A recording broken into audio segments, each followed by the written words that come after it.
Okay. Call to order the meeting of Board of Directors of BAWSCA, Thursday, January 15th. It is 6:32. Roll call. Okay, Director Andrews. Present. Director Bro. Here. Director Chambers. Here. Director Cohen. Here. Director Duncan. Here. Director Hamilton. Here. Director Hardy. Present. Director Jordan. Director Jordan is in the, Lourdes, Director Jordan is in the waiting room. 1 second.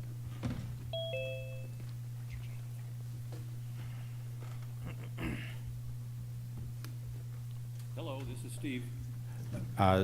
Steve, we're taking roll call. You're present? I am present. Thank you. Director Kiesel. Here. Director Lincoln. Director Manalo. Present. Director Mellinger. Present. Director Mickelson. Here. Director Montano. Director Nash. Here. Director Piccolotti. Present. Director Pierce. Here. Director Ragsdale. Here. Director Schneider. Present. Director Showalter. Here. Director Stevenson. Here. Director Stone. Here. Director Vella. Here. Director Weed. Here. And Director Zichterman. Here. We have quorum. Okay, thank you. Obviously, we have one member is at a remote location, so all votes will be by roll call. Please concentrate on proper use of your microphone and identify yourself when you're speaking. But we need to make sure you use the microphone so everybody can hear your comments. Okay, next, salute to the flag. We'll all stand.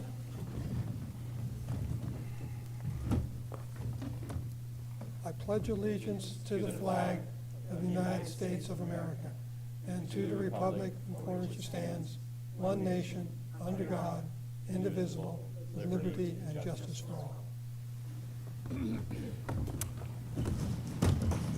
Okay, our second item is a special order of business, our election of officers. As you know, at the end of this meeting, the officers change over for the next year. I will first call for nominations for the position of BAWSCA chairperson. Director Hardy. Thank you, Director Hardy. I would like to nominate our Vice Chair, Luis Vila. Okay, Second. Barbara. okay. Director Pierce seconds. Sorry for those who put up their thing. Any other nominees? If there are no other nominees. Do you want to? Any other nominees? If there are no other nominees, I'll close the nomination and call for a vote. So roll call vote, either for or not for Director Vila. Roll call. Okay. Director Andrews. Aye. Director Bro. Yes, for Brisbane and GVMID. Director Chambers. Yes. Director Cohen. Director Duncan. Yes. Director Hamilton. Yes. Director Hardy. Yes. Director Jordan. Yes. Director Kiesel. Director Manalo. Aye. Director Mellinger. Yes. Director Mickelson. Director Nash. Yes. Director Piccolotti. Director Pierce. Yes. Director Ragsdale. Yes. Director Schneider. Yes. Director Showalter. Yes. Director Stevenson. Yes. Director Stone. Yes. Director Vella. Yes. Director Weed. And Director Zichterman. Aye. All right, unanimous. Okay. Congratulations, Director Villa. Thank you. Forgive them, they know not. Okay, next I'd like to open the nominations for BAWSCA Vice Chair. Director Ragsdale. Yes, thank you. I'd like to nominate Karen Hardy for vice chair, please. Director Pierce? Okay, I'd like I'm to s- sorry. That's your, well. Go ahead. Director Go ahead, Snyder. Ann. Second. Okay. Any other nominees for vice chair of BAWSCA? Seeing none, I close nominations. We need to vote for vice chair. Okay, roll call vote. Director Andrews, Yes. Director Bro, Yes, for Brisbane and GVMID. Director Chambers, Yes. Director Cohen, Director Duncan, Aye. Director Hamilton, Aye. Director Hardy, Yes, and thank you. Director Jordan, Yes. Director Kiesel, Director Manalo, Director Mellinger, Aye. Director Mickelson, Director Nash, Yes. Director Piccolotti, Director Pierce, Yes. Director Ragsdale, Yes. Director Schneider, Aye. Director Showalter, Yes. Director Stevenson, Yes. Director Stone, Yes. Director Vella, Yes. Director Weed, and Director Zichterman. Aye. All right, unanimous as well. Okay, congratulations. Item 3 is a break for a meeting of the San Francisco Bay Area Regional Water System Financing Authority. Could I interrupt? I was hoping to make a public comment on item 2. Elections. Is that allowed? Yep. Okay, go ahead.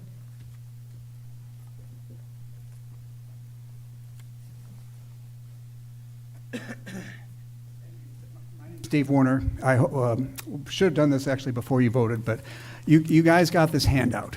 And I think you probably saw that, at least news to me, and probably news to some of you, that the proposed water rate increase for next year is going to 7.8%. It was 1% projected in May. And then a year after that, it's going to 7.2%. Again, 1.2% projected in May. And that's what these first two charts show.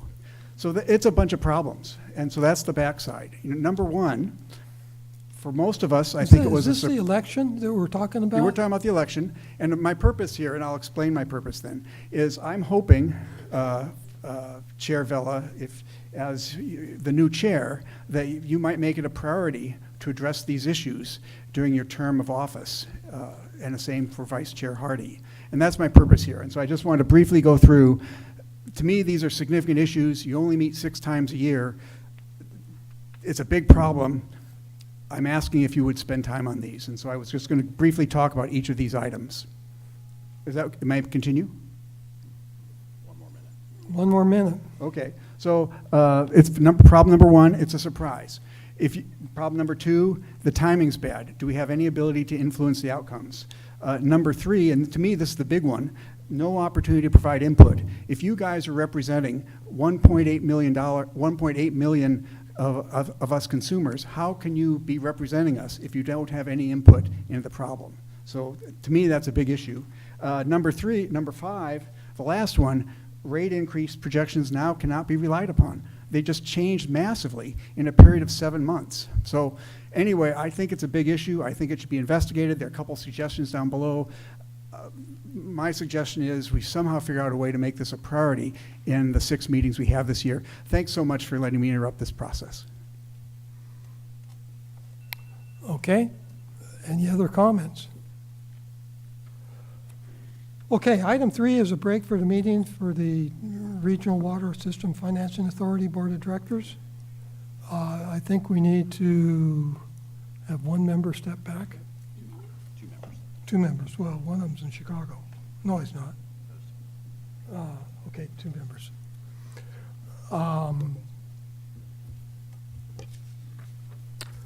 Okay, yellow agenda.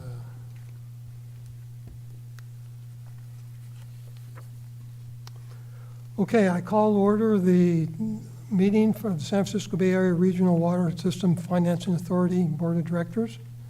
This Thursday, January 15th, time is 6:41. Roll call. Director Andrews, Present. Director Bro, Present. Director Chambers, Present. Director Cohen, Present. Director Hamilton, Present. Director Herrera, Director Hardy, Present. Director Jordan, Present. Director Kiesel, Director Lincoln, Director Manalo, Present. Director Mellinger, Present. Director Mickelson. Director Montano. Director Nash. Present. Director Piccolotti. Present. Director Pierce. Present. Director Ragsdale. Present. Director Schneider. Present. Director Showalter. Here. Director Stevenson. Present. Director Stone. Here. Director Vella. Here. Director Weed. And that is everyone. Okay, thank you. Our second order of business is a special order of business election of officers for calendar year 2026. I'd like to open the nomination for RFA Chair. Director Hardy? It's been past practice for it to be the chair again, so I would once again nominate Luis Vila. Is there a second? I'll second that. Okay, Director Pierce seconds. Any other openings or nominees? Seeing none, I close nominations. We need to have a vote for Director Vella as RFA Chair. Director Andrews. Aye. Director Bro. Yes for Brisbane and GVMID. Director Chambers. Yes, Director Cohen. Aye. Director Hamilton. Aye. Director Hardy. Aye. Director Jordan. Yes. Director Kiesel. Director Manalo. Director Mellinger. Aye. Director Mickelson. Director Nash. Yes. Director Piccolotti. Aye. Director Pierce. Aye. Director Ragsdale. Aye. Director Schneider. Aye. Director Showalter. Aye. Director Stevenson. Aye. Director Stone. Yes. Director Vella. Yes. And Director Weed. Okay, that's unanimous. okay, thank you. Congratulations again. I'd like to open the floor for nominations as RFA Vice Chair. Like to nominate Karen Hardy, please. Okay, and who was speaking? Okay. Director Manalo. Thank Daly you. City. Is there a second for Director Hardy? Second by Director Hamilton. Any other nominees? Seeing none, I close nominations and call for a vote. Director Andrews. Aye. Director Bro. Yes times 2. Director Chambers. Yes, Director Cohen. Aye. Director Hamilton. Aye. Director Hardy. Yes. Director Jordan. Yes. Director Kiesel. Director Manalo. Aye. Director Mellinger. Aye. Director Mickelson. Director Nash. Yes. Director Piccolotti. Aye. Director Pierce. Yes. Director Ragsdale. Yes. Director Schneider. Aye. Director Showalter. Yes. Director Stevenson. Yes. Director Stone. Yes. Director Vella. Yes. And Director Weed. All right, also unanimous. okay, thank you. Item 3 is, okay, actually, I'd like to say item 3 is consent calendar. There's 3 items on the consent calendar, which are up on the screen. Do I hear a motion on it? Motion to approve consent calendar. Okay, was that Director Nash? Director Manalo said So that. I actually have a change to the consent calendar on item number, on the approval of the minutes. The Board of Directors attendance roster incorrectly shows me as teleconference rather than as present. I'll take it as a friendly amendment to, with Director Nash. Thank you. And I'll be happy to second. What was the correction to the minutes? On the attendance roster, it, Oh, okay. Okay. Yes, I believe that's for the BAWSCA minutes. We're at the RFA minutes right now. yeah, we're RFA. you are correct. Thank you. Okay, Okay, I'll leave the motion as stands. okay, Director Manalo has made the motion. Is there a second for the RFA minutes? Second. Second by Director Nash. Any questions or comments? Other questions or comments? Seeing none, do I hear a motion on the consent calendar? We already have it, and it's been seconded. Okay, the vote, roll call. Director Andrews. Aye. Director Bro. Yes, times two. Director Chambers. Aye. Director Cohen. Aye. Director Hamilton. Aye. Director Hardy. Yes. Director Jordan. Yes. Director Kiesel. Director Manola. Aye. Director Mellinger. Yes. Director Mickelson. Yes. Director Nash. Yes. Director Piccolotti. Aye. Director Pierce. Yes. Director Ragsdale. Yes. Director Schneider. Yes. Director Showalter. Yes. Director Stevenson. Yes. Director Stone. Yes. Director Vella. Yes. And Director Weed. Okay, unanimous. Okay, thank you. Next item is comments from the chair. The Regional Financial Authority was established by the legislature to provide funding in case San Francisco PUC lacked the resources to properly protect and improve the reliability of the regional water system. It is an authority we need to keep should BAWSCA ever need to use it in the future. So that's why we have these meetings once a year. Number 5, any public comments for items not on the agenda of the RFA? And that includes Steve Jordan. If you ever have any public there that wants to make comments, please speak up for them. Yes, sir. Okay. If there's hearing no comments on the RFA, public comments, item 6 is the general manager's report. Thank you, Chair. I will do this report from here because it's very short.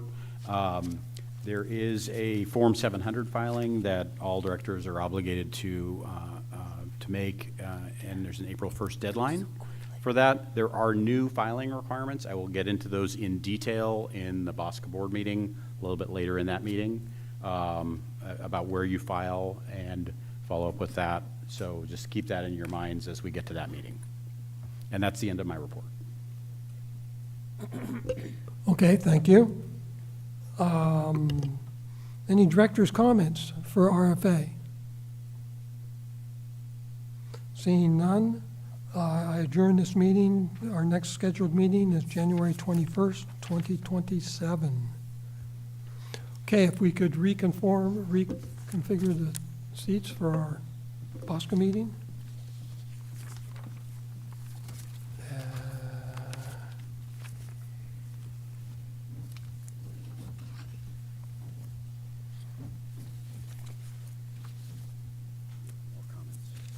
Yeah, I'm looking for my other.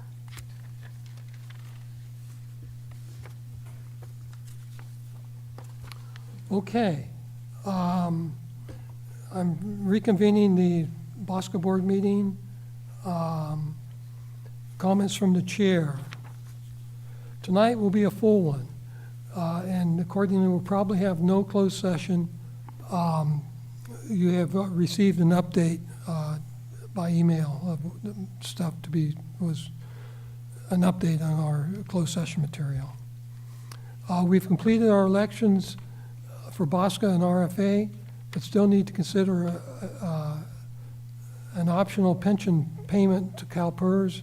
We have a mid-year review of our current budget and initial discussions on next year's work plan and other things.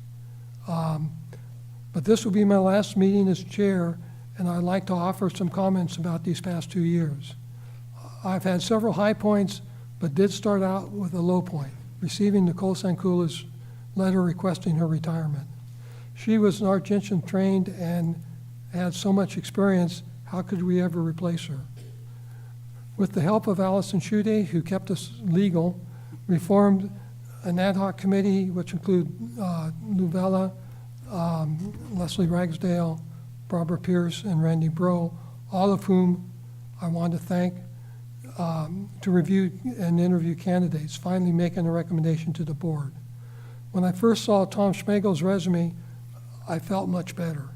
Thank you, Tom, for applying to our position and bringing your Cal Water financial and upper management experience to BAWSCA. And I want to thank the board for approving our unanimous recommendation. I know BAWSCA is in good hands. Another major high point for which I need to thank the entire board and your agencies is the approval of the Tier 2 allocations and the revised water supply agreement. I hope we never have to implement Tier 2 allocations, but California is a land of droughts, and we need to be prepared as a region to supply our customers with a reliable supply of high-quality water at a fair price. Thank you for looking beyond our individual agencies and approving this regional solution. We may have disagreements, but by taking the time to discuss the alternatives either at our meetings or through our water management reps, we can work out differences and continue to be the regional organization that the legislature intended. By regional, I mean to include San Jose and Santa Clara. Our unity really does give us our strength. Finally, I want to thank Lourdes Enriquez and the rest of the BAWSCA staff for the support over these past few years. I think we all know who really runs BAWSCA. Louis, thank you for helping me these past years, and congratulations on being elected as BAWSCA chair, effective after tonight's meeting. Okay. Okay, item number 6 is BPC report. Director Hardy. You're going to make me follow that. Shame on you. I will say I have loved being the chair of the policy board committee, and we did make one recommendation, and that was to recommend the approval of the proposed fiscal year bond surcharges. I hope you read through the minutes because we had 2 very long, really robust discussions about affordability and some of the realities that we're all dealing with, and also the option of what to do about the unfunded pension liability. And I chose not to have a vote, but each director weighed in on that. And then we showed a chart of the options that were preferred.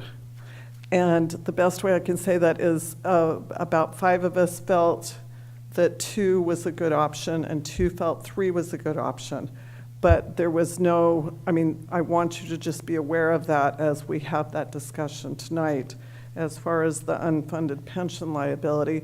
And remember that this was done a month ago, and sometimes things change.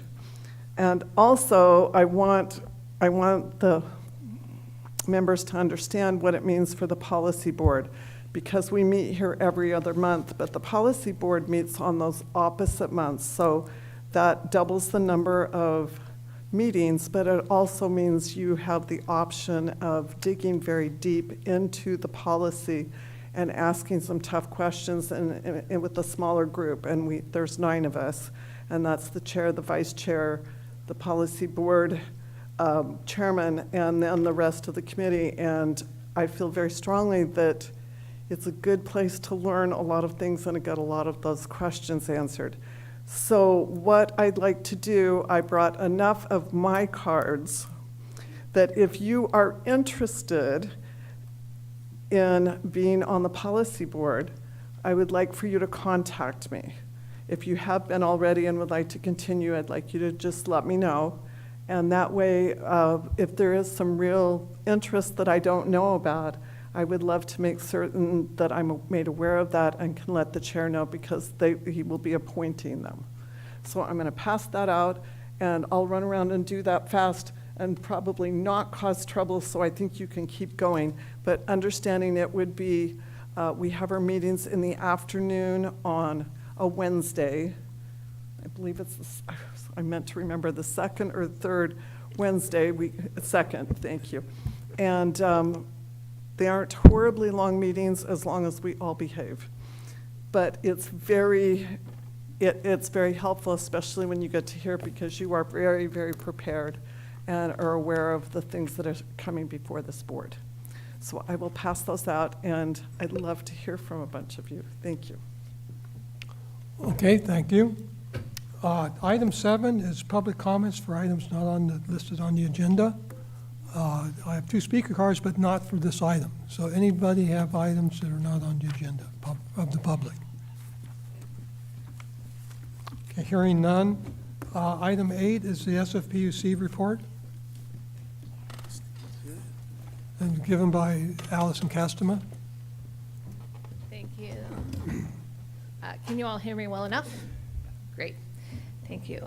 Good evening. Nice to see you all. Happy New Year, ostensibly.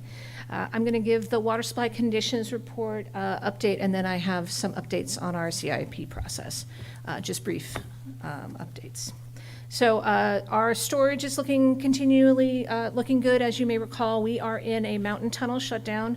This is the last of our long 100-day shutdowns. So if you notice, the percentage of water typically, historically in Hetch Hetchy, that 67.6% number at the top, that's normally where we're at.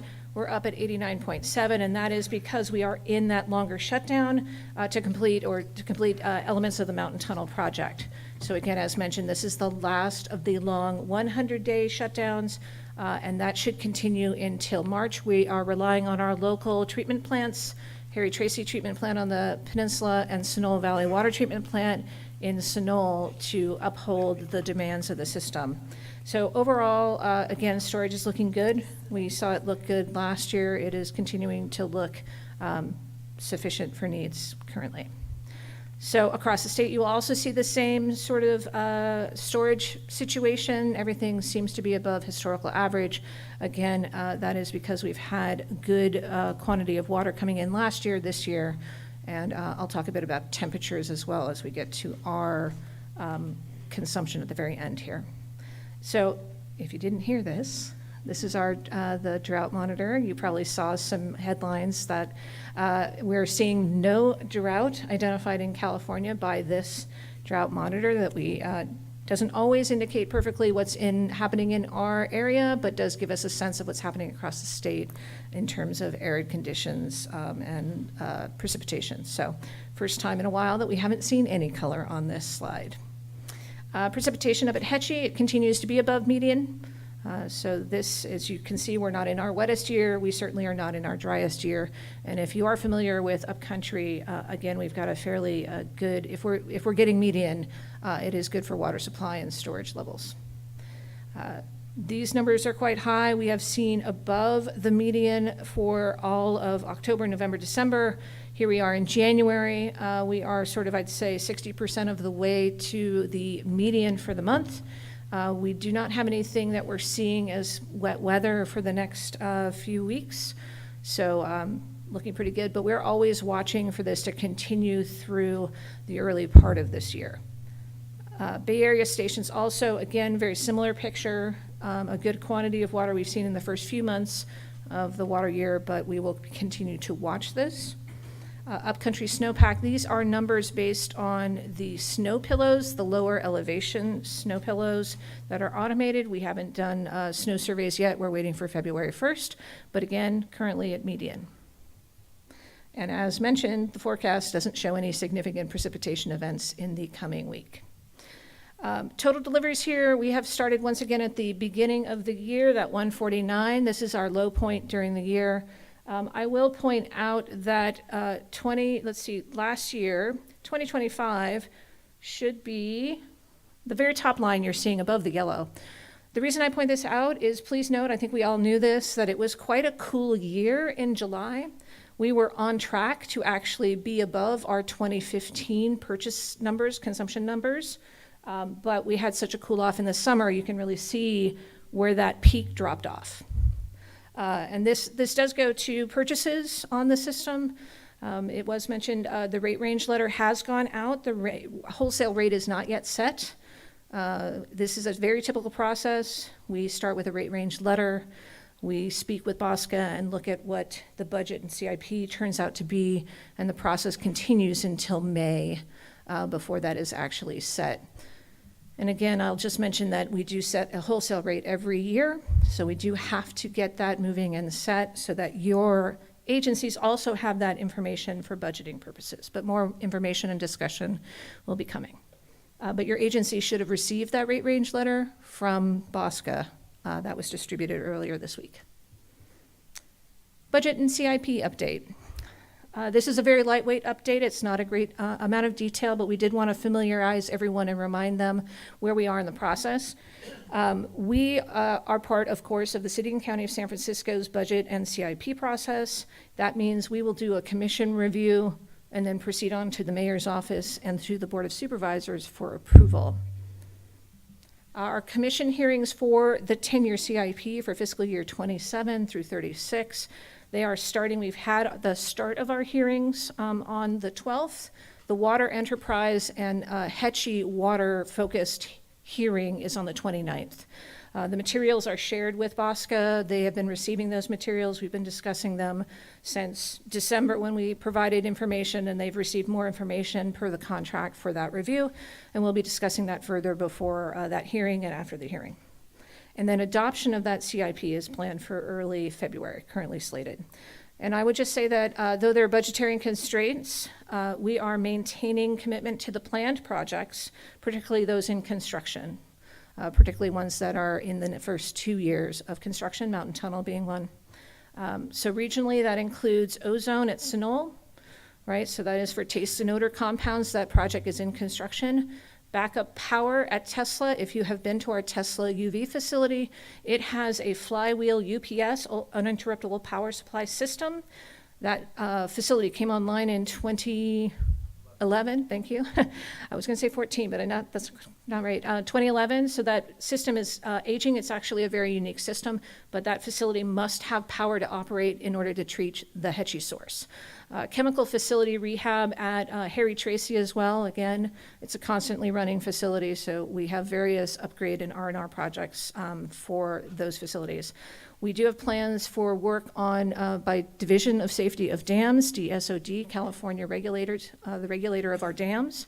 So work planned for Pilarcitos, San Andreas, and Turner, which is San Antonio out in Sunol. And the Millbrae operations improvements. So our main operations center for Bay Area operations, which is cited in Millbrae. So that is a seismic safety, it's upgrades to facilities, consolidating and upgrading our laboratory, which serves many of the wholesale customers. And then upcountry, you've heard these before, I believe also, moccasin penstock rehabilitation, the O'Shaughnessy outlet works. This includes various replacement of valves that have been sited there since the 1920s when they were originally constructed, Moccasin Dam and Reservoir long-term improvements, and the San Joaquin Pipeline's valve and safe entry project. So that is a lot of work to ensure that if we have to do repairs and maintenance on the San Joaquin pipelines, that we have an ability to do that safely for staff. And I believe that's my last slide. Yeah, happy to answer any questions. Questions from board members? Okay, Director Snyder. Thank you. Sorry, thank you. Just a question or a couple of comments here. The chemical facility rehab at Harry Tracy, can you go into a little bit more detail? And the reason I bring that up is just in the last couple of years, there had been an experiment or a training at the sheriff jail, the San Francisco jail, but in San Bruno, and it had ramifications to the adjacent communities. I'm a little concerned hearing that there's chemical work being done when it's Millbrae neighborhoods just downwind of that. I wouldn't say that I have exact details. We certainly could provide that to you. I will just make mention that, there's a variety of chemicals involved in treatment for achieving drinking water standards. So those are existing chemicals and systems to ensure that the facility operates. But we can follow up with more details on the timing of that work and what that work is. And to make sure that Central County Fire knows what's up there on that would be very helpful on that. The other thing that I found when I was playing around on your website is that you have probably by now finished the San Andreas pipeline improvement in Yunipesera Park in conjunction with San Bruno. So it was lovely to see that you worked with regional entities on that. And then, of course, you did a project in Millbrae that we were not aware of, which makes perfect sense. They've been increasing security at the facility in Millbrae, and you cut down trees, of which we have a tree ordinance, And what I hear for all the complaints from the residents on that. Clearly, the project is needed, have no problem with that, but better communication would be helpful. And again, I'm going to thank both Steve Ritchie and yourself for coming to the City of Millbrae along with enough of staff. They came to the City of Millbrae City Council meeting this past Tuesday to talk about the project. Thank you. Okay, thank you. Director Pierce. Thanks, Allison. Could you briefly talk about how the SFPUC prioritizes the projects and their impacts on water rates, just sort of an overview? Certainly, I can generally add here, and of course, Steve's here if he wanted to add any additional. We have level of service goals that are set for the system. They originated in the Water System Improvement Program, WSIP. They were the standard with which we identified projects on the system to ensure that we were delivering under the WSIP. So that is the priority. That is how we determine what needs to be included, and those cover everything from service reliability to meeting regulations to ensuring staff are safe, environmental concerns, et cetera. So those were adopted in, I believe, December of 23, the updated ones, just to better reflect now what has occurred under WSIP and what continues to be needed. And that does include standards for ensuring a percentage of the wholesale turnouts are basically capable of returning to service within a period of time immediately following a major earthquake. That was one of the major drivers of the WSIP, as you were here, So that is really the standard with which we start from. A variety of items were not, we have a system that is portions of it over 100 years old. That includes the Spring Valley side of the system, which includes Pilar-Cetos, some of those portions of the system on the peninsula and out in the Sunol area. And in addition, the majority of the system was put in place in the 1920s. So WSIP did quite a lot of upgrades to the system, but the need is continuous and not all projects were within WSIP. So that is the major driver, and I think we're always looking at balancing that. We have an affordability policy, as you, I think, heard at a prior presentation.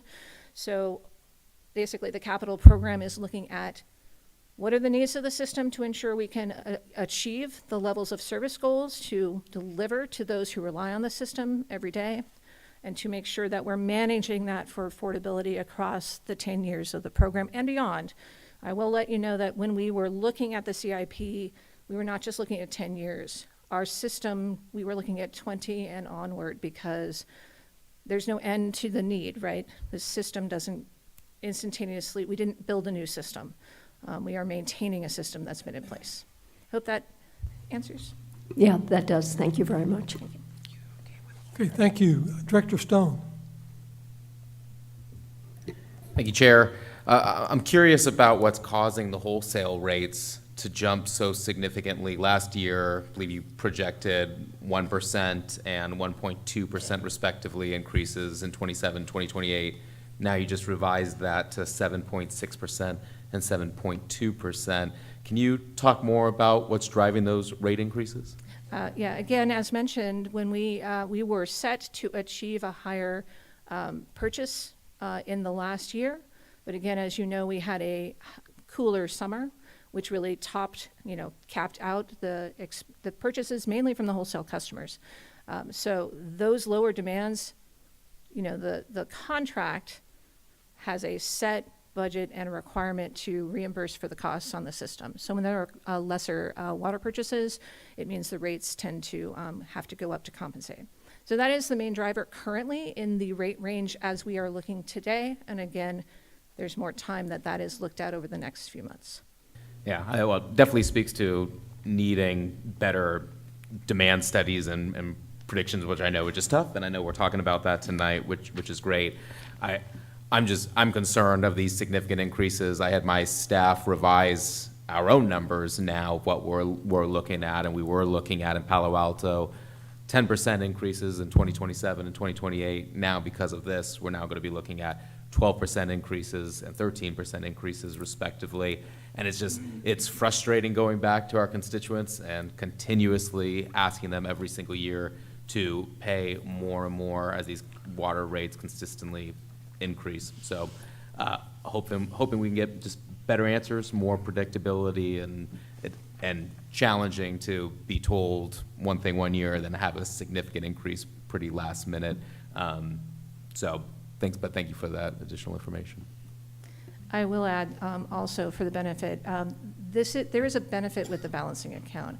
So if the rate is set such that we see more sales coming into the summer and we recover some of those purchases against this fiscal year, you're always able to basically have a positive balance owed to the wholesale customers that carries forward for your next rate setting. So there is a benefit to the 1 year that we set, and the balancing account is set in the contract. Okay, Director Hamilton. Or Director Hardy. Thank you. Well, I'm not going to talk about the elephant in the room that, we heard all this. But I would like to know, because especially we're mentioning Moccasin, the Penstock, the dam, the reservoir, O'Shaughnessy Dam.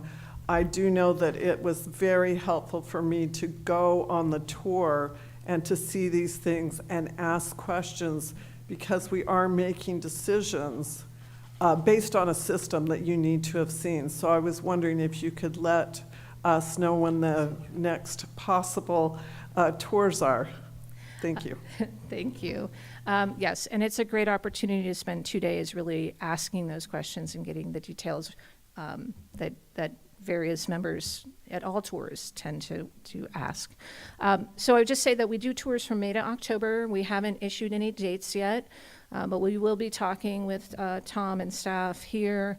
In prior years, those tours have been in the May to early June, like the later part of May, early June. We've had some times we're able to offer a second tour this year. I believe it was in late September, early October. Yeah. So that's the goal. I would say we're looking at those dates. We will not have them probably for you until, we'll probably be talking in February to March about what the dates are and seeing if we could select ones that fit. Thank you. Okay, thank you. Director Stevenson. Yes, I'm just curious with the rate increase and the timing of when that information was available. Has anybody gone back to the affordability studies to see what that does? So again, the affordability policy, so what is happening right now is our capital improvement plan, and that is part of discussions now in January to early February. Adoption of that is slated hopefully to occur in February. Once that is set, that feeds into the rate model and starts to really solidify where things will land. So and again, we do spend time with BAWSCA to talk about what those rates are, et cetera. And I will mention that during all of these presentations, we do look at affordability across the CIP and the budget. So that is part of the presentation and materials that are presented. Okay, thank you. Director Nash. And sorry, I just add what Steve was saying. The rate range letter does have some of that detail in it on affordability. Sorry.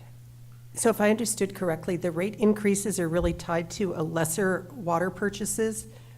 And I'm wondering how you suggest we message that, given that we're trying to have the conservation. It seems to me that does not support having the public conserve water.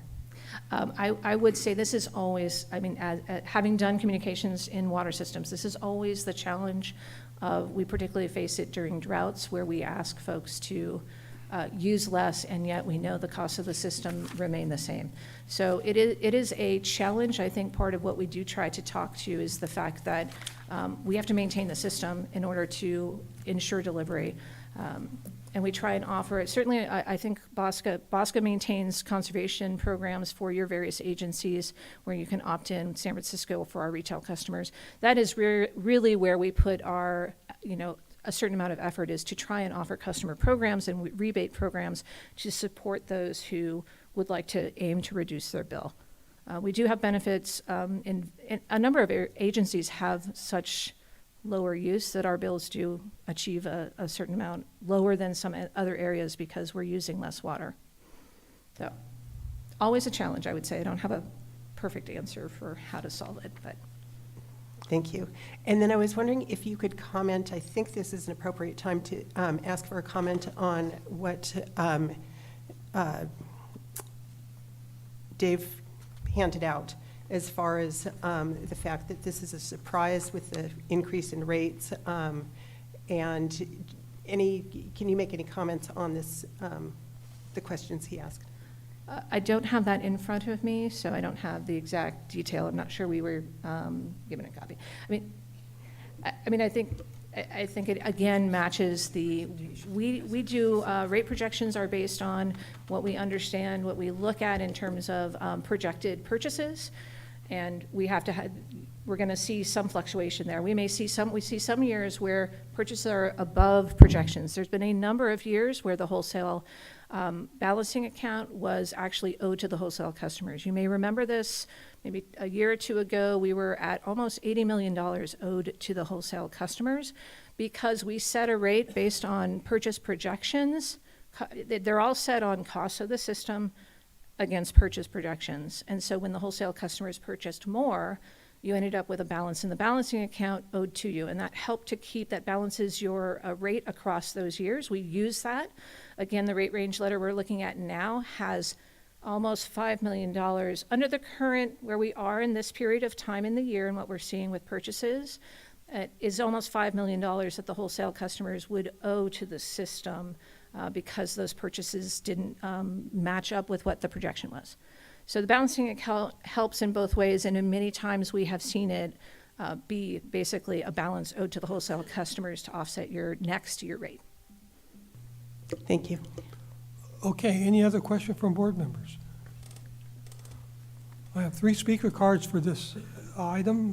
Number 1's Dave Warner. You have 2 minutes after you get up there.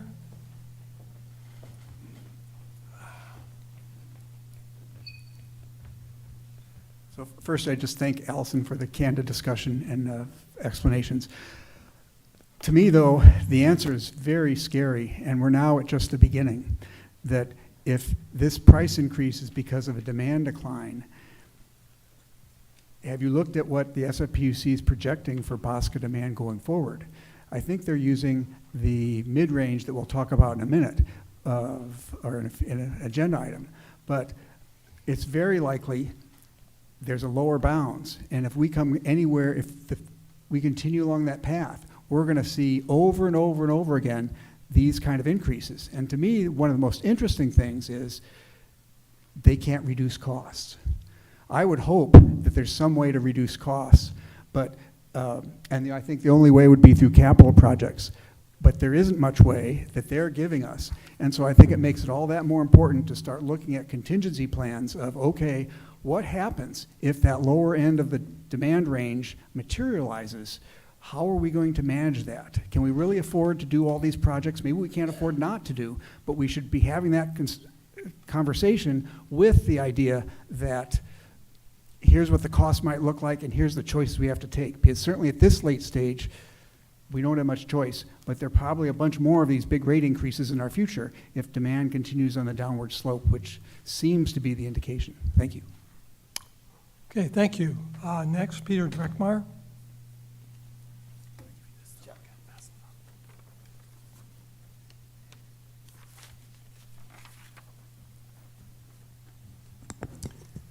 Thank you. Nice to see you all. Peter Dreckmeyer, Policy Director for Yosemite Rivers Alliance, formerly Tuolumne River Trust. I'm passing around a handout. I don't have copies for everyone, so maybe you could look at it and pass it along. When I'm done, I'll start one on this end as well. But I think this has been a very good discussion so far, and I'll be a little bit repetitive. The first side of my handout shows the comparison of the wholesale rate projections from last year, actually from last May, versus what we just received last week from the SFPUC, and you've heard about those numbers. It's interesting, you know, the new BAWSCA demand study was based on an assumption that rates would basically reflect inflation. They would be parallel. And what we've already seen is a large increase in rates just over the past year. On the back side, is the water existing projected debt service. So it shows what the debt service is right now and what's projected for the 10-year capital plan. This is a $12.5 billion 10-year capital plan. And I believe the number originally was 16 billion, and staff managed to bring it down, which is a positive, but we have to wonder, are those other projects going to be coming back at some point? But what you'll see is there's a line here for net revenues, and it's actually very quite close to where the debt service is going to be. So this is going to be very problematic. And then the last slide is also from last week's budget hearing, and it shows, actually it's hard to see on this one, but it shows that the projected wholesale sales are down 10 million gallons, or 10 million gallons per day since last year's projection. And I'm guessing this probably has something to do with the demand study. Thank you. Okay, thank you. Next is Mark Shannon.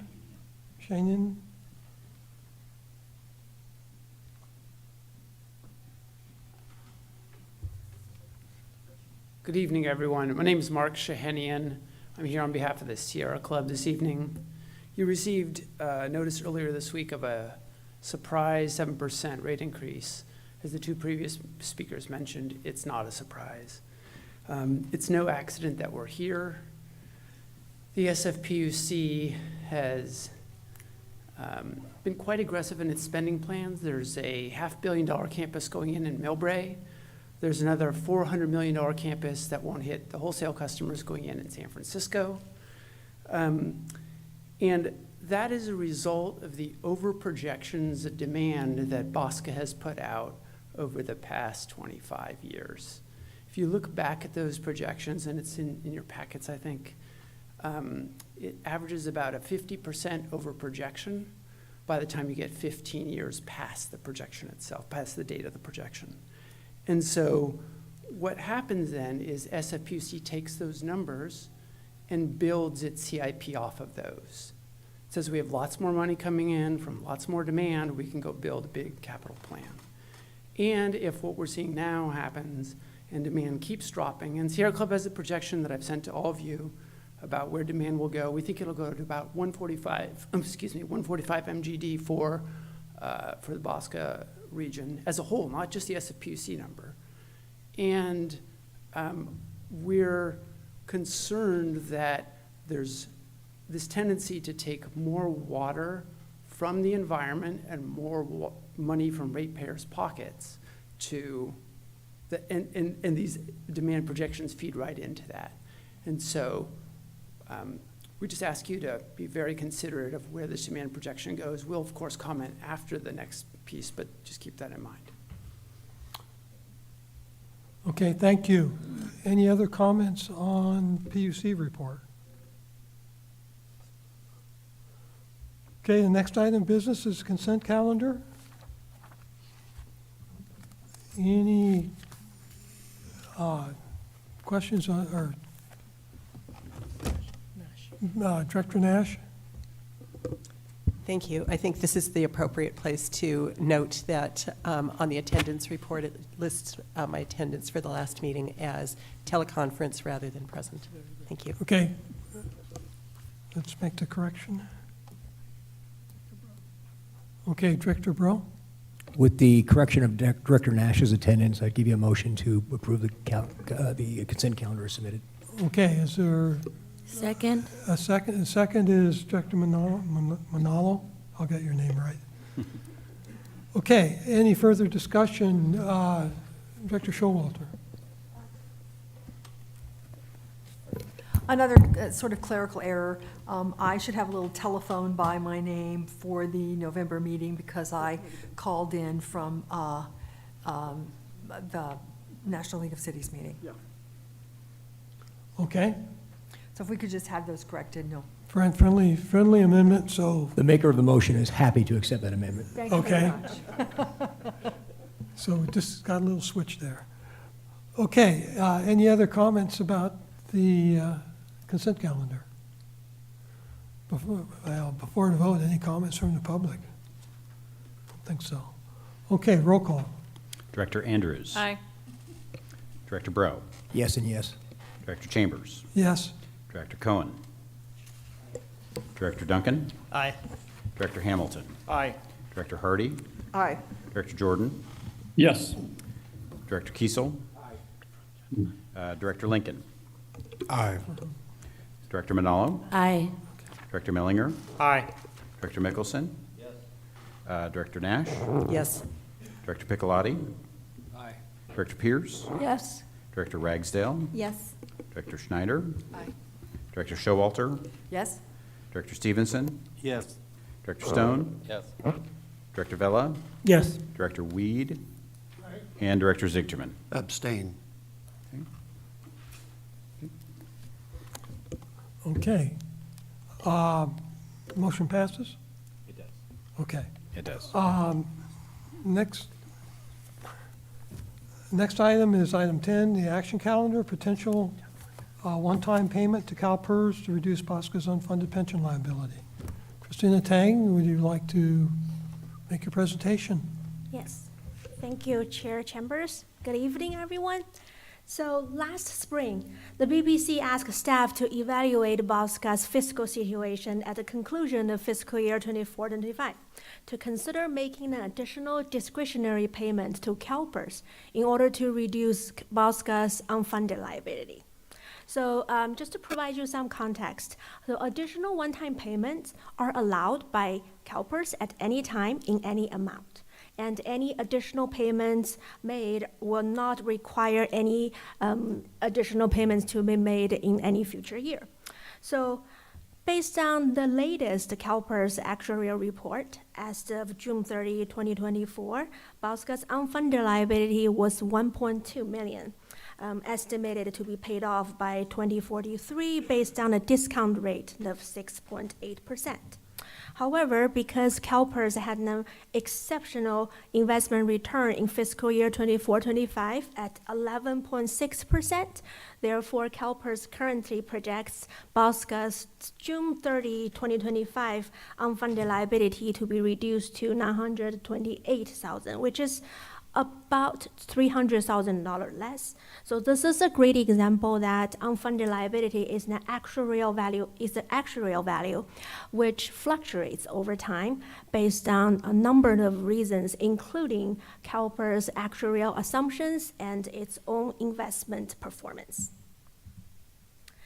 So BAWSCA's current general reserve balance is $1.7 million, which is about 31% of the annual operating budget, which includes approximately $500,000 unspent fund from fiscal year 24-25.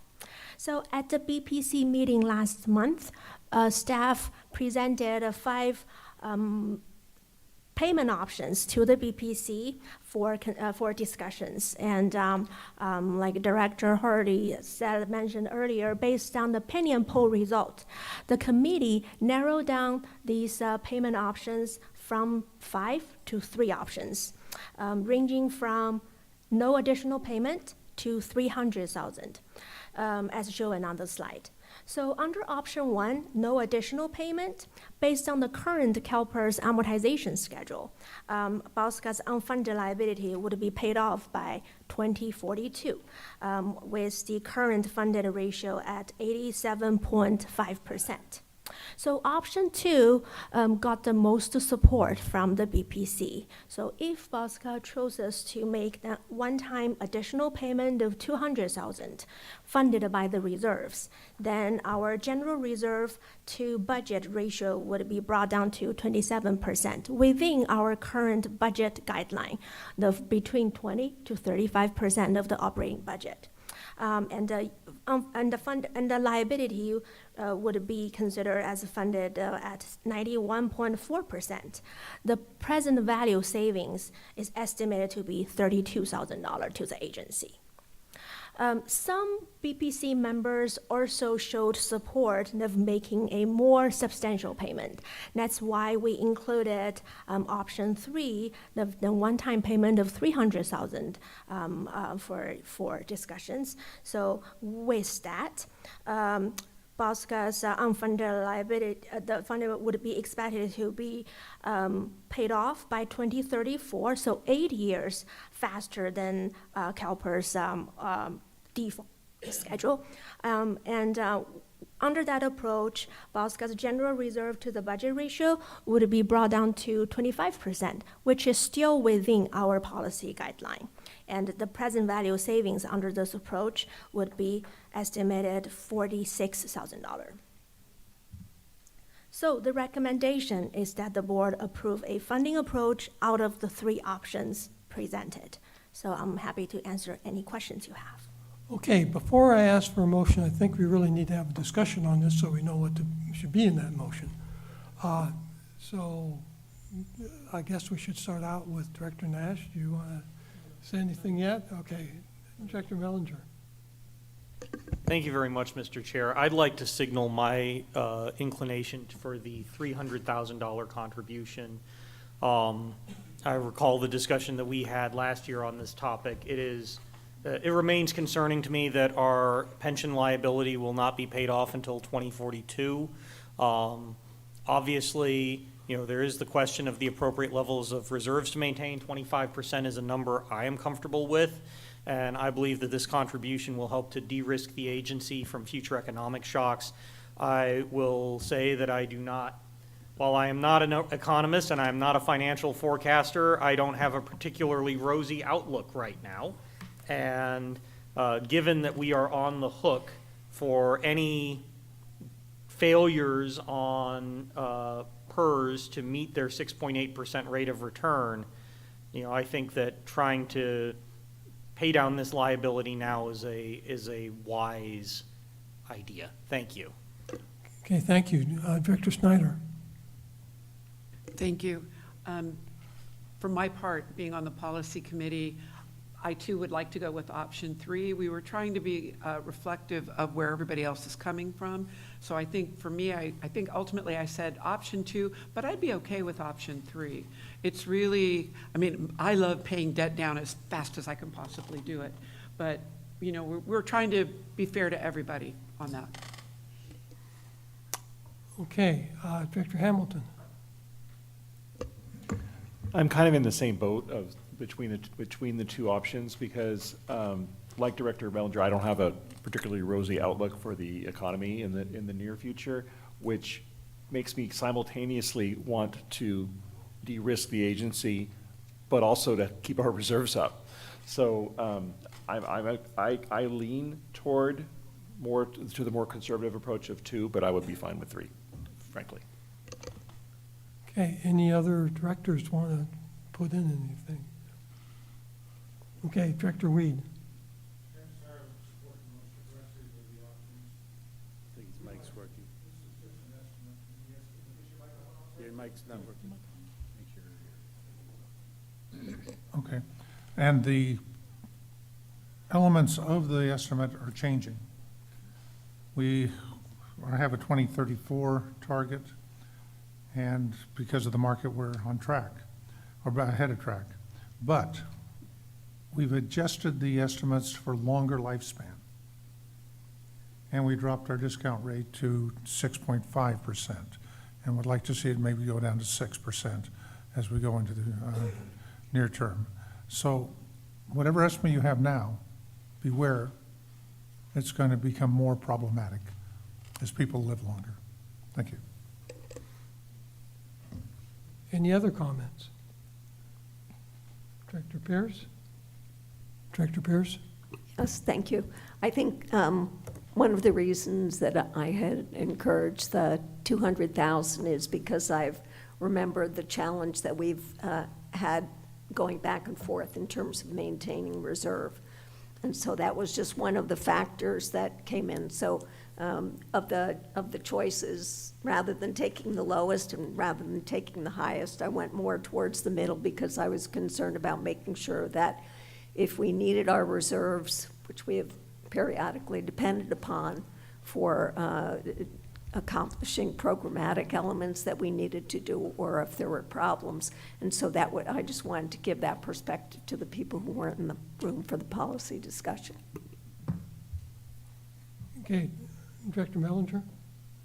Thank you, Mr. Chair. If there are no further comments, I'm ready with a motion. Okay. The only thing I'd like to say is that realize, as I learned tonight, we're expecting to see a big major rate increase next year. And do we want to spend that money now here where it's not recoverable, or do we want to carry it in the reserves? I think we could, I initially was for the 200,000, but, or option 2. But it's really up to this board, not up to me. So, your motion is for? Option 3. Option 3. Is there a second to the motion for option 3? Okay, Director Weed seconds I will second option 3. Director Weed seconds options 3. Any further discussion?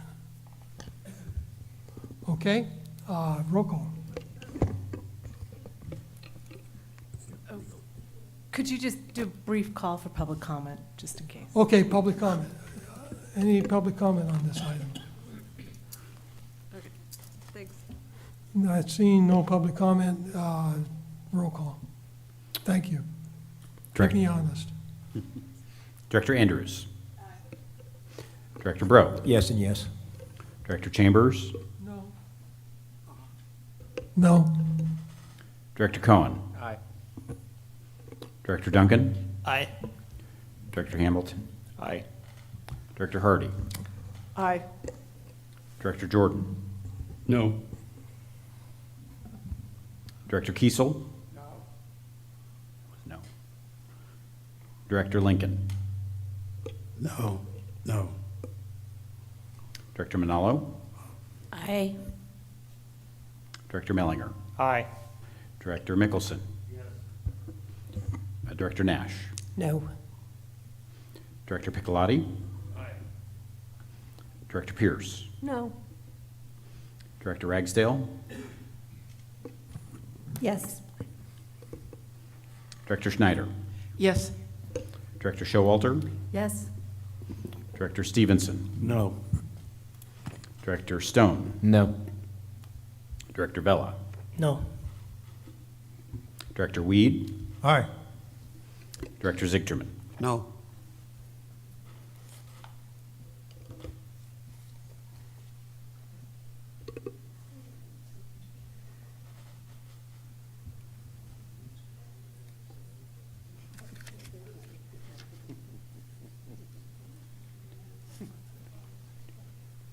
I have 14 to 10 in favor.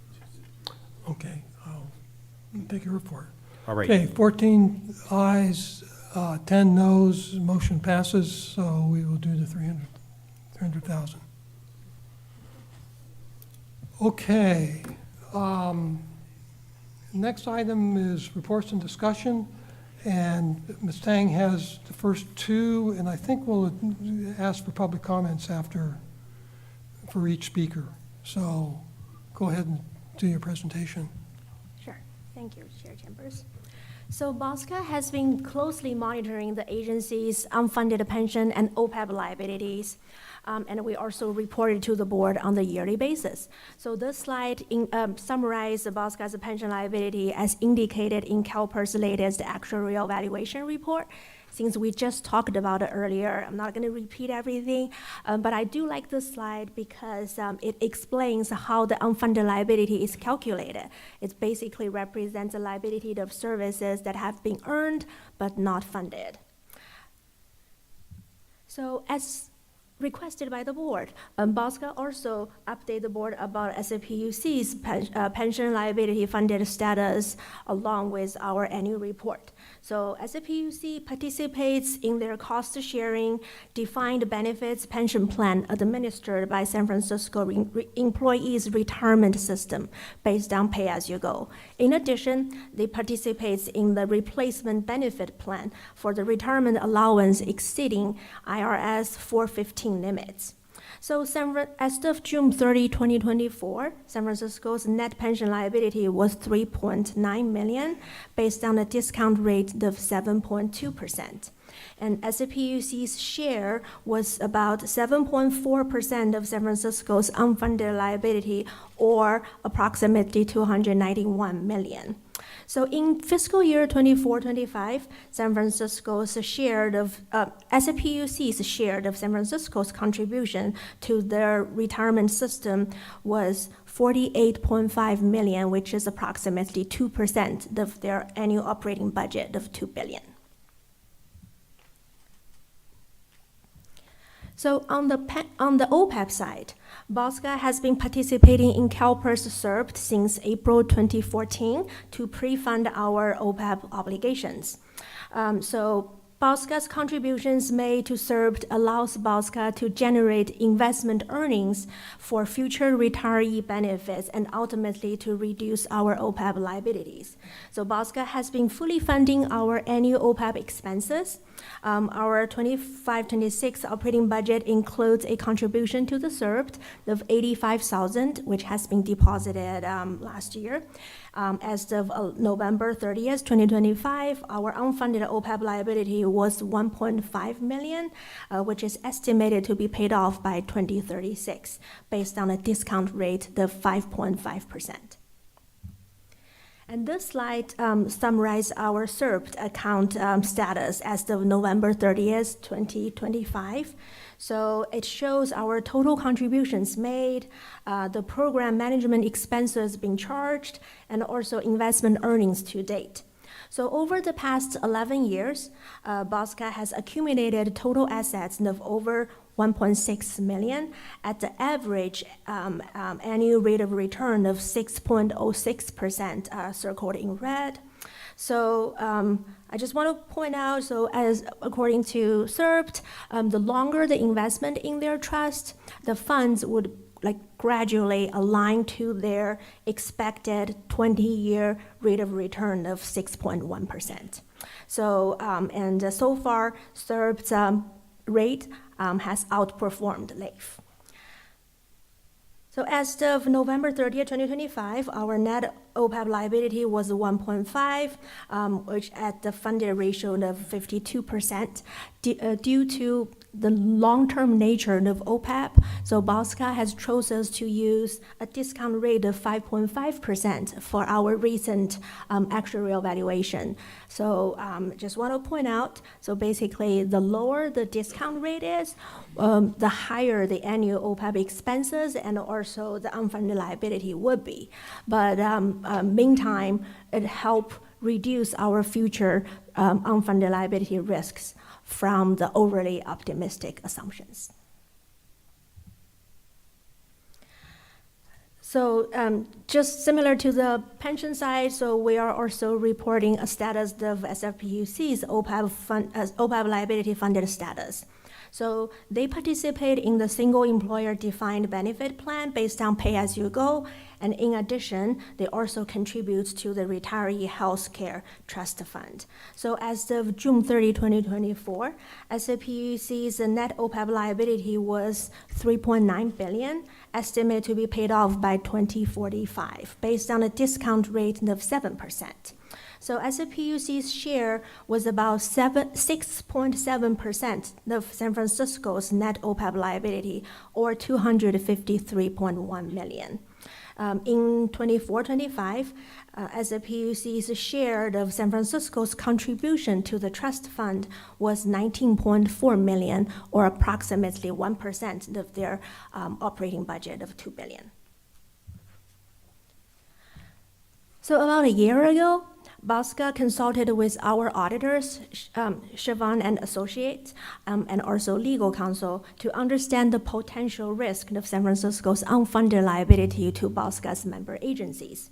So BAWSCA's auditor and the legal counsel have confirmed that San Francisco's unfunded liability is an obligation of San Francisco, and it's not BAWSCA agency's liability. So there are no accounting guidelines would require BAWSCA agencies to report San Francisco's unfunded liability on their financial statements. So BAWSCA agency, we pay our share of San Francisco SFPUC's operation expenses, including their active employee and retirees' retirement benefits through the wholesale water rate. Based on the WSA, the wholesale customer only pay for their share of the expenses associated with San Francisco's operations from which they receive benefits. And the wholesale customer, their share of San Francisco's labor cost, including OPEB and the pension liabilities, pension benefits, would be calculated based on the terms as specified in the WSA.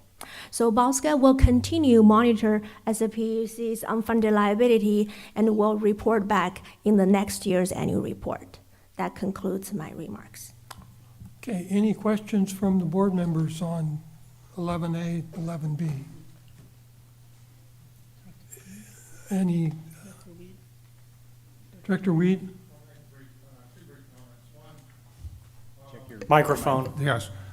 First, when we took on the OPEB, recognized the OPEB liability, the response was to do the measurement, the analysis every year. And I believe we may be still doing that. The legal requirement is every other year. So suggest that given this is such a long-term investment, that every other year might reduce the staff load in the analysis in half, cut it in half. Got it. Yeah, so far we have been doing this every year. So we are a small agency, there are 9 of us. So any small personnel changes could cause a big impact on the liability. So that's why we have been doing the valuation every year, but we are open to suggestions. Okay. And second, although we do not have a direct liability on San Francisco's OPEB, we have an indirect liability. And when you're looking at a number approaching $4 billion that has to be paid for by operations, we're 2/3 of that operation. Now, San Francisco's numbers have varied dramatically over the years. They first reported to us that they were using a 4.4% discount rate, which is the IRS standard for the private industry, but we're not funding it. Now, when they came in and began to fund it, they upped the discount rate from 4.4 to 7%, nearly cutting their liability in half and bringing it down to a mere several $billion.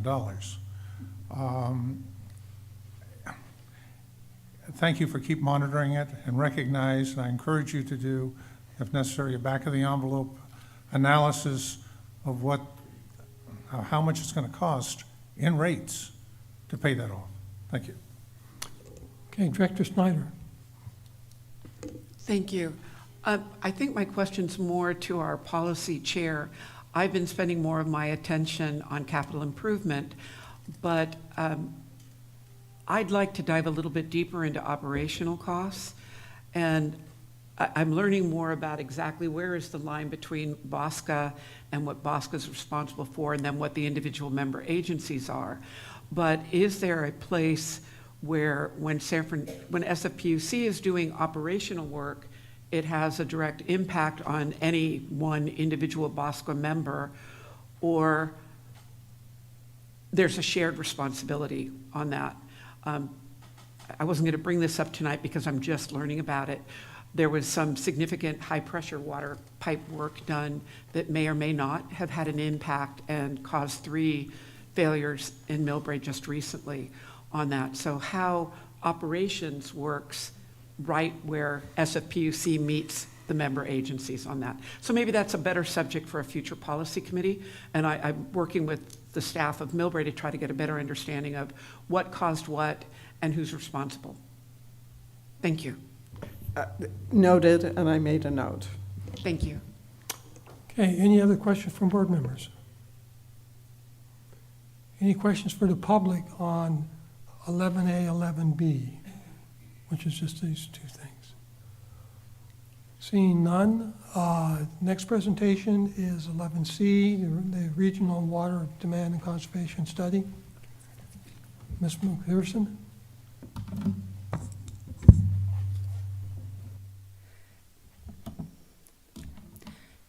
Good evening, Board of, sorry, give me a second. Okay, good evening, Board of Directors. Thank you for the opportunity to present the results of the Regional Water Demand and Conservation Study. Every 5 years, BAWSCA facilitates an update to this regional study, which produces agency-specific water demand projections over a 25-year planning horizon. These updated projections are useful for local and regional planning efforts, including the Urban Water Management Plans and BAWSCA Strategy 2050. The baseline demand projections incorporate demographic projections that have already been approved by each of your agencies through things like citywide or water supply master plans, as well as approved developments.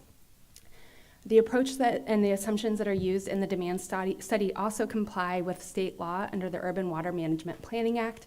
Specifically, they incorporate projected population, climate, and other social, economic, and demographic projections. They also are developed in coordination with local and regional land use authorities. And finally, they represent unconstrained demand, which is demand absent water use restrictions. I do want to note that the demand projections presented in the final report are not the final projections or official projections for any individual agency. Agencies tend to not consider these projections final until they've been adopted by your governing bodies. That typically happens through the urban water management plans, which are not due for another 6 months. And in that time, agencies may adjust their demand projections and assumptions. So for that reason, I would direct you to each of your agencies for the official planning forecasts. So the demand study employs a hybrid demand modeling methodology that incorporates both econometric regression model techniques as well as end-use conservation accounting. The econometric modeling describes the influence of key explanatory variables on historical water demand. Those explanatory variables include things like climate, the price of water, water use restrictions, other things like that. And then the econometric models then forecast future demand based on specific values for these explanatory variables.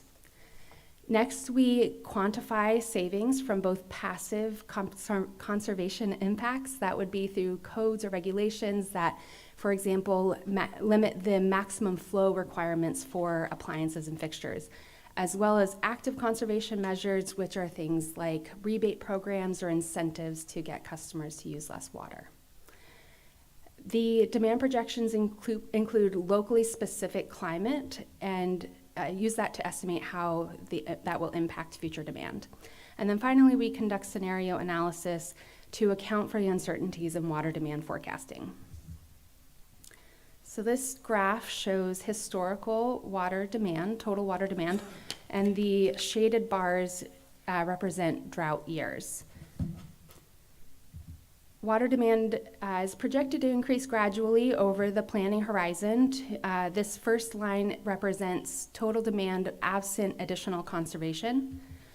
With passive conservation only, demand is projected to be 222 million gallons per day, or MGD, by 2050. And with passive and active conservation, it's expected to be 222 MGD. The demand in 2050 projected by this study is about 13% less than was projected for 2045 in the 2020 demand study. There's a couple of reasons for the reduction. First, the current models were calibrated using water use from 2021, 22, and 23, which was during and just coming out of drought restrictions, so total water use was down. So it's calibrated based on lower water use than previous years. Additionally, the projected growth in population is primarily expected in the multifamily sector, while the area of land available for housing is expected to remain constant. This means that the region is expected to be more dense over time, and higher density housing is associated with lower per account water use. So we can see that lower per account water use in this slide here. This shows the historical total demand with the historical population, and in the dotted and dashed lines we have the projected population and projected demand. So while population is expected to increase by 2050, 86% over the mid-1980s, demand is expected to decrease by 15% over that same time frame. Residential per capita water use is also trending down over time. As you can see during the shaded years, per capita water use tends to decrease during years with drought restrictions. It tends to increase in years between those drought restrictions, but has not tended to rebound to pre-drought levels. The current projected daily per capita water use, or GPCD, gallons per person per day, is expected to be 44 gallons per person per day by 2050, which is 23% less than the lowest on record, which was just a couple years ago after the drought at 55 gallons per person per day. So after the demand study and in preparation for their urban water management plans, BAWSCA collects purchase projections from the agencies. Through 2050, total demand or purchase projections are expected to be 148 million gallons per day. That's well below the 184 MGD supply assurance. Now, there is inherent uncertainty in water demand forecasting. There are things that agencies do not have control over, and we cannot predict the future. I wish I had a crystal ball. We don't know how many people are going to move in and out of your service areas. We don't know if you're going to have a hotter or cooler economy. One thing I hear about in the news quite frequently is data centers. Are they going to be built? Where will they be built? How much water and energy are they going to require? We also don't know what new technologies might be available in the future and whether they will be adopted at scale. So there's a lot of things that we just don't know. So in 2022, to account for this uncertainty, BAWSCA incorporated scenario development in its demand study and become sort of a standard practice moving forward. This provides a practical framework to test assumptions about these key factors influencing water demand and evaluate what the future might look like under different conditions. So BAWSCA and its consultant Hazen & Sawyer worked with the member agencies, external stakeholders, and the SFPUC to develop 5 alternative future scenarios. We met with them over a series of months and group workshops and one-on-one meetings, and we collected feedback on their preferred alternative assumptions as well as alternative data sources. We took that feedback and we organized them into 4 main categories that align with water demand modeling, and those are shown here. They're demographic and development, socioeconomic, conservation and pricing, and climate and other. So we took that feedback, like I said, and we created high and low ends, the high boundaries, excuse me. And then we also moderated in between there to create this envelope of potential future conditions. So that the very high end, we estimate, based on these assumptions, which you can read more in the final report, that demand would be up to 266 MGD by 2050. The moderated high has it at 258 MGD. If we were to take historical growth trends in the demographics, we would estimate about 206 MGD. And at the moderated low, 175 MGD, and at the very low end, 157. So as you can see, there's a really wide range of potential futures that we might see. Another thing that we, water suppliers and water managers, don't have control over is when there will be drought and drought restrictions. BAWSCA and Hazen Sawyer wanted to see if we could leverage the econometric models that were created to simulate potential future drought restrictions and how customers might respond. We do know that we are not going to get the same juice out of the squeeze moving forward so customers are not necessarily going to respond or be able to respond to a future drought the way they have in the past with demand hardening. So the purpose of this ongoing task, it's going to continue over the next couple months, is to, again, simulate the impacts of future drought restrictions, how customers in the region might respond, and what we might be able to expect. So in conclusion, the regional demand projections are expected to increase gradually or only slightly. That growth in population and demographics is really tempered by active and conservation measures.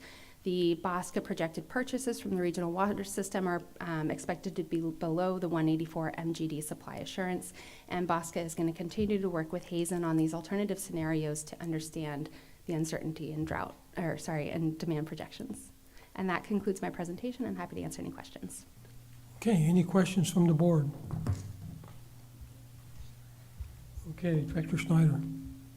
Oh, and then Director Andrews. Oh, wait.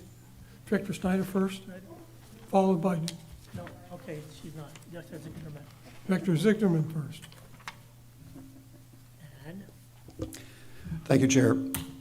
I just want to commend the staff on this huge monumental effort. And I've been somewhat, I don't know if critical is the right word, but commenting, are we being overly conservative? And the more I think about it, I kind of straddle at Stanford because I manage the water systems, the engineering operations aspects, and the financial business aspects. So maybe that's a bit of a unique perspective from some of you. But one thing water managers cannot do, and that is underestimate our demand. Does that make us mentally, psychologically more conservative? Well, maybe, but we've got to be conservative. And when you look at the last 25 years of declining demand, a simple mathematic approach would be just continue that line. So we're going to continue to go down. But when I start thinking about what's caused that reduction, it's really been about the tremendous conservation efforts, the retrofitting. What we don't know is, are we about a third of the way through those retrofits of indoor plumbing fixtures and lawns? Or are we 2/3 of the way? But at some point, the ability, because of hardened demand, is going to end, and growth is then going to turn that line back upward. I think we've got a balance of that here, and I think it's reflected well. So Daniel, good results. I support them, and I think we can base our planning on that. Thank you. Okay, thank you. Director Andrews. Thank you for the report. I was curious to know if Hazen can give us recommendations on how to manage data centers that come into our community, because we're starting to see more requests for data centers, but we don't have a lot of information on how to manage these requests or how to balance community benefits. I'm seeing some cities getting way more community benefits than Hayward, and I would like to have some kind of guide to reference and give to staff. I also think that there is a little bit of confusion on how cities are looking at data centers versus data processing centers. So is there any way we can add that to the scope, or is this already part of the scope as we look at demand? Because demand from residential versus a data center is totally different. I can talk to Hazen. I'm not sure that they would be the most appropriate. I do think our water management representative group would be an excellent venue to have these conversations.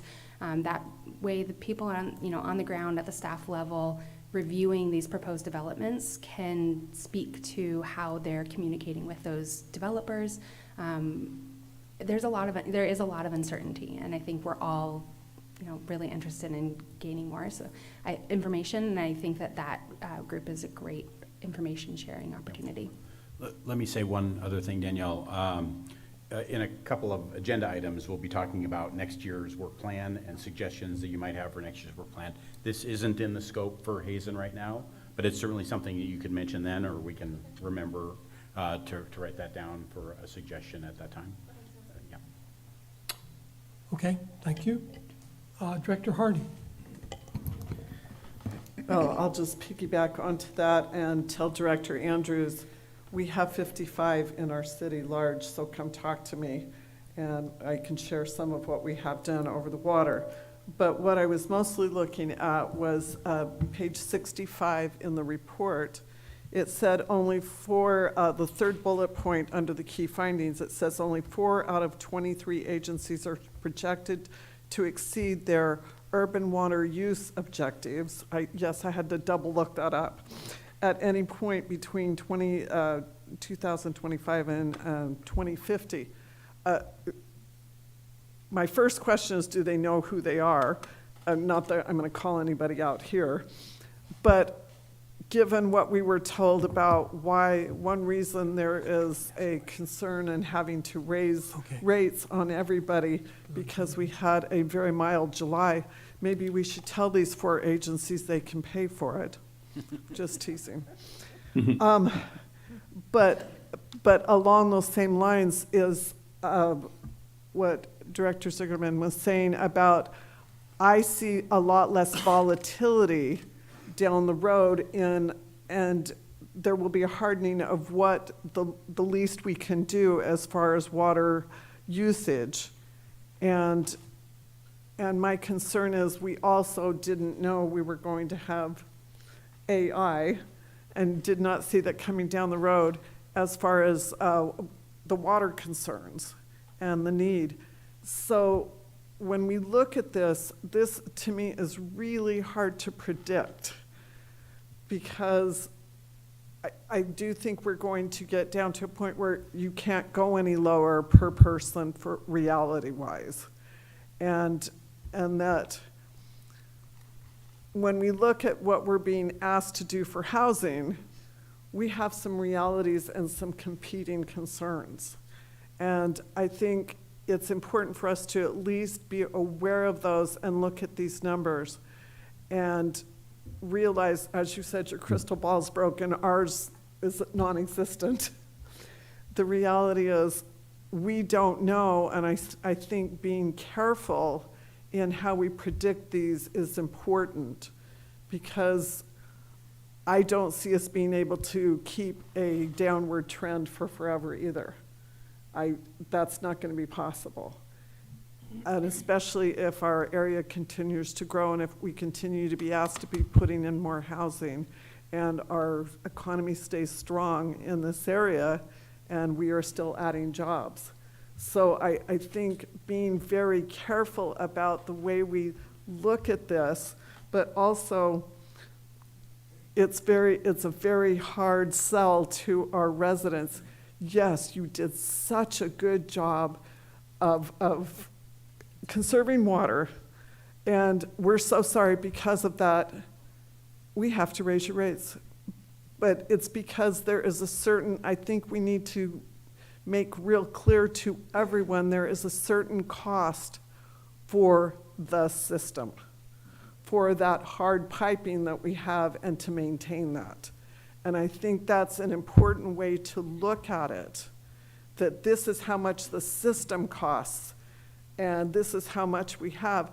And we could sit and fight over water and the cost as long as we have water. And that's something we don't always control also. Thank you. Okay, Director Showalter, followed by Director Stone. Microphone. I'd like to talk and have a little bit of a discussion and ask Danielle about what are the goals of this water demand study? What are we going to do with it?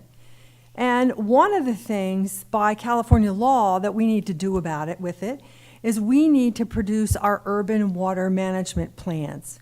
Now, basically, your urban water management plan is a plan that says if we build out our zoning to the top of our zoning, do we have water for it? That's the first question we need to be able to answer in the water management plan. But that is very different than how much water will we really be using in any time frame. So I think it's very important for us to have in our mind that there are different uses for different demand evaluations, and there are different quantities. For instance, I want Mountain View to have, we want to go by the book. We want to do the demand study for all of our zoning, that if it happens, we'll know what that is. And we'll do some planning of what is the additional water supply we might want to have, or how we would deal with droughts. We have a recycled water system, which we think is very valuable. It's drought proof. But you don't pull the plug on building those projects until you have a much better frame of reference about how much water you're really going to need versus what's in your water management plan. So I want to bring up that discrepancy because I think it's key, and I'd really like to hear our staff kind of weigh in on that. Thank you.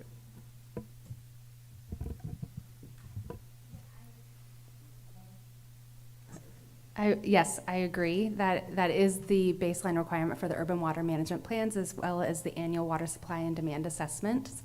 That is, part of why we do this scenario analysis to track over time, how are things actually developing in your service areas. And the excellent thing about the tool that was created for each of your agencies is that you have a tool to adjust it as time goes on and you see those developments being built or not. This only time can tell whether, things develop as they were projected.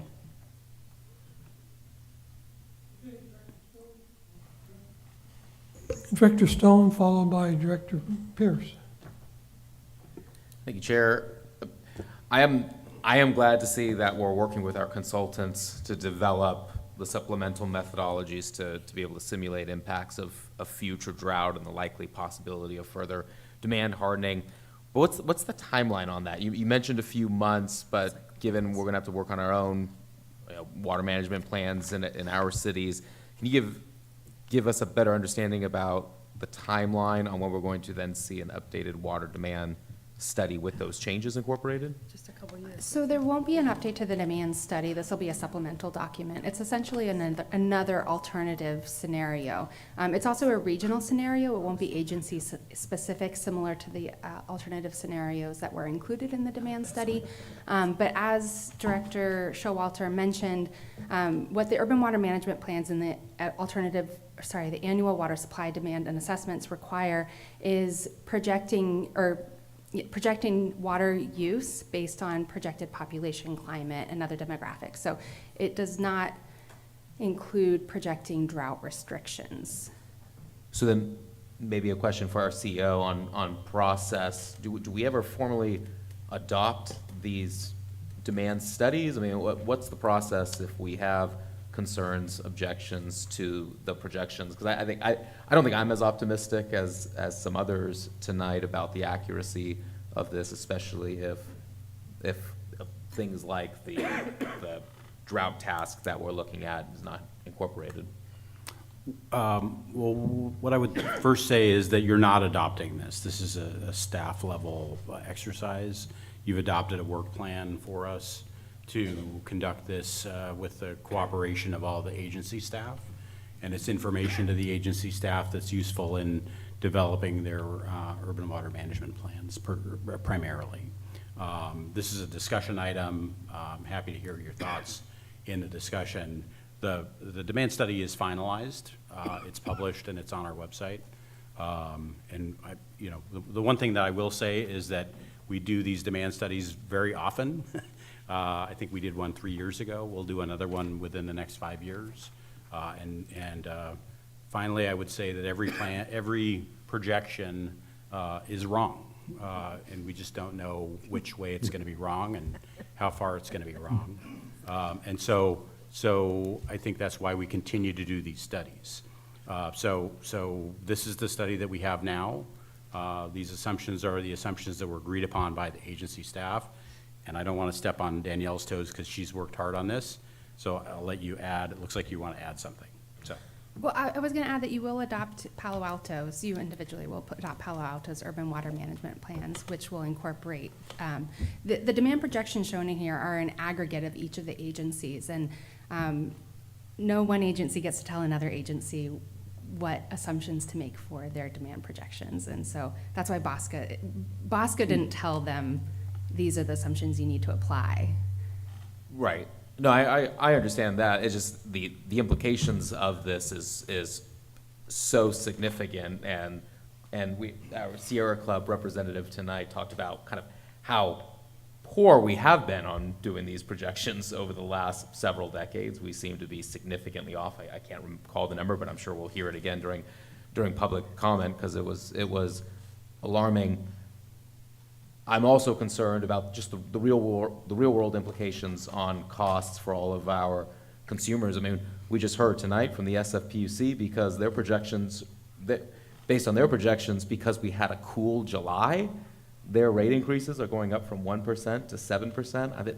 How do I sell that to my ratepayers because we had a cooler month, you're now going to see a 3% increase on our water rates. I think that's really challenging. I also just really think we should also learn more from the Sierra Club. I reviewed their correspondence materials to the policy committee and appreciated their representative being here tonight. Their own innovative demand model that is incorporating the expectation of future droughts shows that BAWSCA demand to be more at 145 MGD in 2045, far below even the lower bounds of what we're showing at about 155. I don't think it's very often when environmentally friendly policies are also the most fiscally responsible decisions, and kind of yet here we are.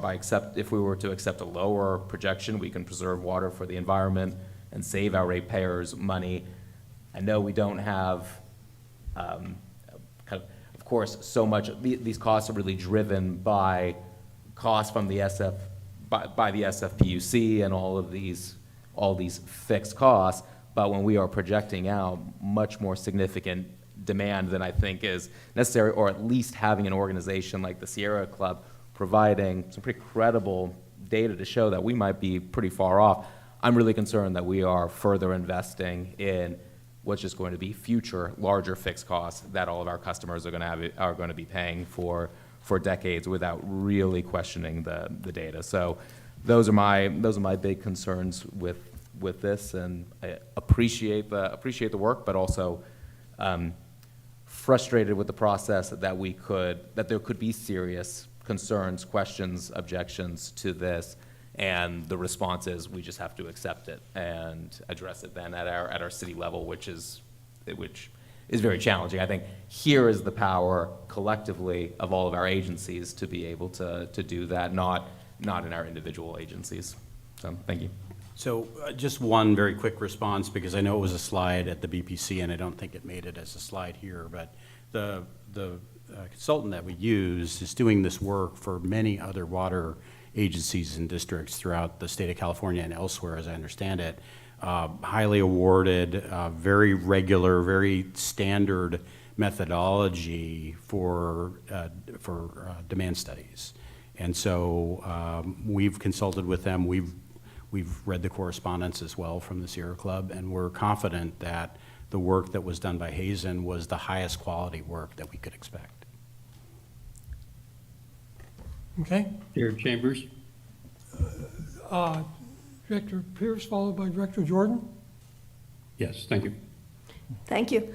I think one of the things that I appreciated your comments, Tom, about the demand hardening, and what I found helpful was the fact that this was a range of data collections, and you could track all of these things for all of our agencies. All of our agencies participated, gave the information that they wanted to be included in this, and then will act upon it as they feel is important. One of the things that I found most interesting was if you look at the change in the projections and the impact of drought.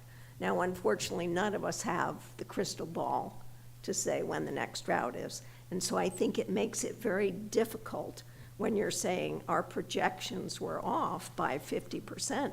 Well, if we hadn't had those droughts, our projections would have been really perfect. But that's not how it works. So I think you gather the data, all of our agencies will then look at how to use this in doing their urban water management plans. And none of us are in control of the amount of housing that the state tells us to do. None of us are in charge of how the economy is going to go. You can zone how you want, you can plan, and then you do the best you can. And so I want to say, Danielle, thank you for all the time that you spent on this. I thought the consultant did a great job, and this is so much more detailed and nuanced than what we've had in the past. And so I think we're on the proper direction, and it's a tool that can then be given to our agencies, and I really appreciate that. Okay, Director Jordan, followed by Director Mellinger. Thank you, Chair. So I also wanted to commend the staff Danielle and Hazen for, it's great to have these projections that recognize the upsides, the downsides, and give us some knobs, I guess, where we can sort of project what will cause that, and recognizing that usage reduction is still occurring, which will flatten the growth. I was surprised to see the expectation that data centers were going to be such a demand increase driver. It was one of the items that said this is what could cause it to go up. When you look at the big data centers, Google has pledged to return more water than they use. They've pledged, and so they're the largest by and large. So 20% more water back than they take. Microsoft has pledged to be to give more water back. I don't think have yet specified a number. Meta has pledged to be net water positive by 2030. So those are just some examples of some of the companies that are saying they won't be net consumers of water. So given that, and obviously Santa Clara has a lot of experience as well as a lot of say, the cities can say, okay, it's now proven possible that you can be net zero water users, so that's the new rule going forward. So I guess my message to Danielle is, maybe we can push on this. Is this really a demand increaser or not? And can we set policies that remove it from being something that'll bias the projections upward? Thank you. Okay, Director Mellinger, followed by Director Weed. Thank you very much, Mr. Chair. All models are wrong. Some models are useful. I believe that this is a useful model. And I think that, first of all, I'd actually like to ask staff, we did receive an alternate water projection from the Sierra Club for, what was it, around 140 million megagallons. And what I would like to ask is, does that projection meet the standards that we are required to meet according to state law? I do not believe so. Thank you, that's very helpful. The next thing I'm going to say is that when we look at the history of growth in the Bay Area, from the 1970s to the 2010s, housing construction was deliberately and artificially suppressed as a result of a variety of, frankly, ill-conceived and disastrous policies. The state has largely forced us to remove those policies. We are now actually being required, rightly, correctly, to build the amount of housing required to sustain our economy, to sustain the population growth that we can reasonably expect to see, and to start digging out of the housing deficit that has plagued our region for decades with horrific consequences. The impact of these changes on our water use are, in my opinion, pretty obvious. We are going to have to expect that water use will increase as population increases, and there are other, besides the changes in the state regulatory environment, there are other changes that are also likely to drive population growth in the Bay Area, including the national climate, the strong civil rights protections in the state of California, the generally mild climate here, which is likely to be insulated from the worst effects of climate change. All of these are factors that are likely to further drive population growth in this region, which means, and this is to Director Zichterman's point, that we cannot it would be irresponsible for us as an agency to adopt artificially low water usage projections. Yes, there are costs if we overestimate water usage projections, and we should try very hard not to. But the consequences of underestimating water usage projections are far worse, and the impacts of that would be disastrous. So I want to thank staff for the very hard work that they've done on this. I believe that this document charts a middle course, that it is appropriately but not excessively conservative, and I think that it provides excellent guidance moving forward. Thank you. Director Weed, followed by by Director Snyder.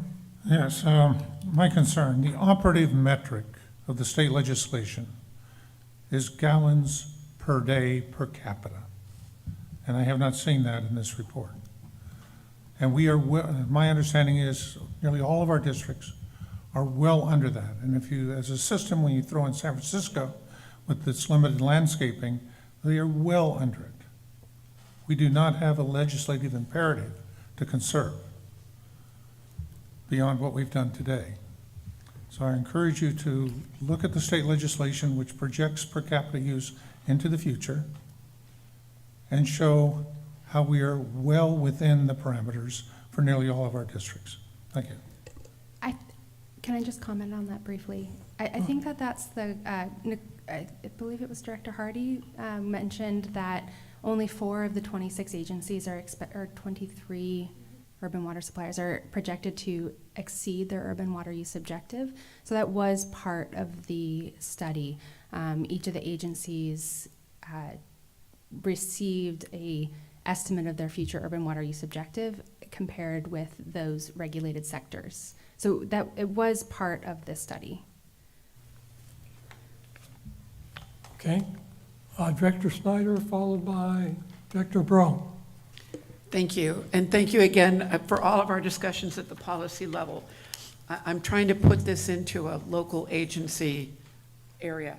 So we're at 184 million gallons per day for the 26 member agencies.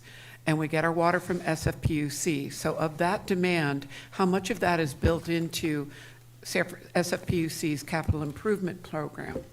And back to what Director Stone and the concern of how much water rates are going up, there's different ways we as individual agencies can deal with that. We can take, obviously, all of the SFPUC portion and put that into rates, but we've got our own systems to pay for. And if we're a city that is still trying to come up with recycled water or brackish water refinement, that's going to impinge our ability to do a new water supply within our individual agencies.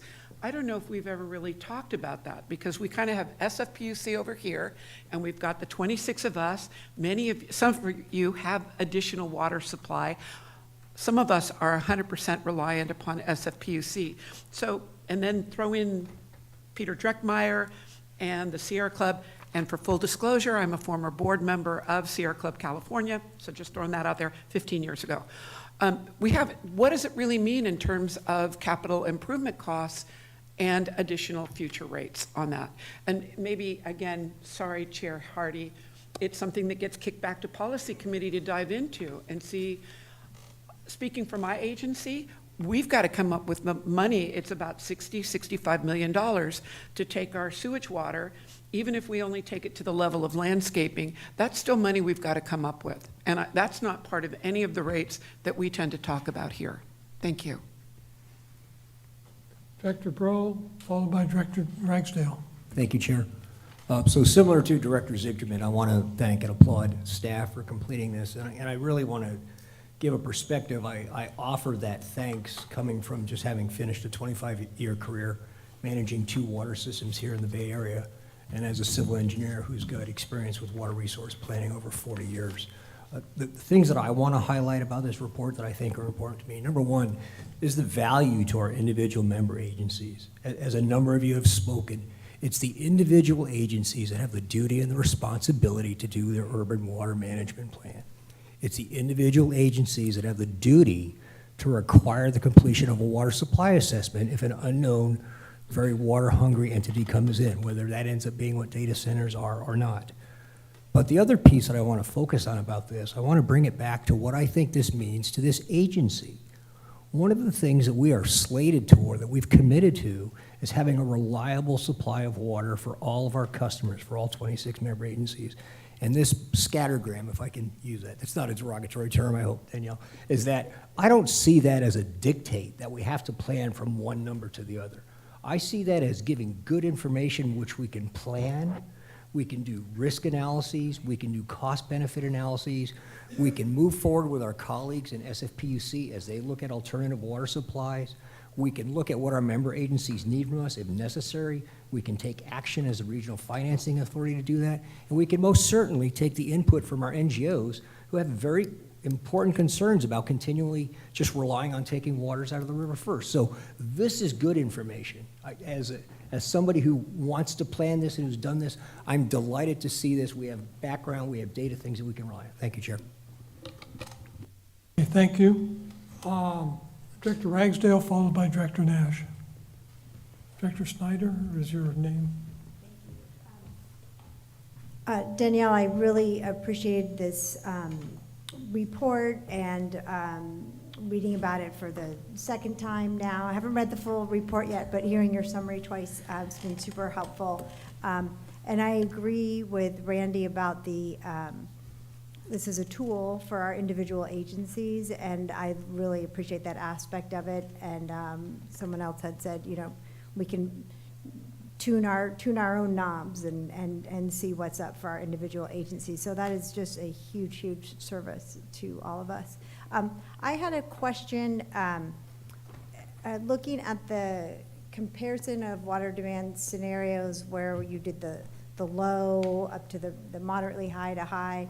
And then the lowest number came out to 157, and I was wondering, which you have up there, which I was wondering, with that compared to the 148, and why it was higher under these scenarios, given that I would have thought that the low would have ended up under the 148, if that makes any sense. I'm not totally aware of all the assumptions that went into the 148. I can say that the 157 included a number of assumptions including higher price for water, slower or cooler economy, less population growth than is expected or has been approved by your agencies, less active conservation. That's another. So I'm not sure what, as you called them, knobs were turned in the other model, or how many knobs or any, but there were a number of assumptions that went into these different, so they're quite complex. There's a table that describes each of them. But so it's more nuanced than I'm aware of the nuance of the other one, or that is, I don't know how to explain that, sorry.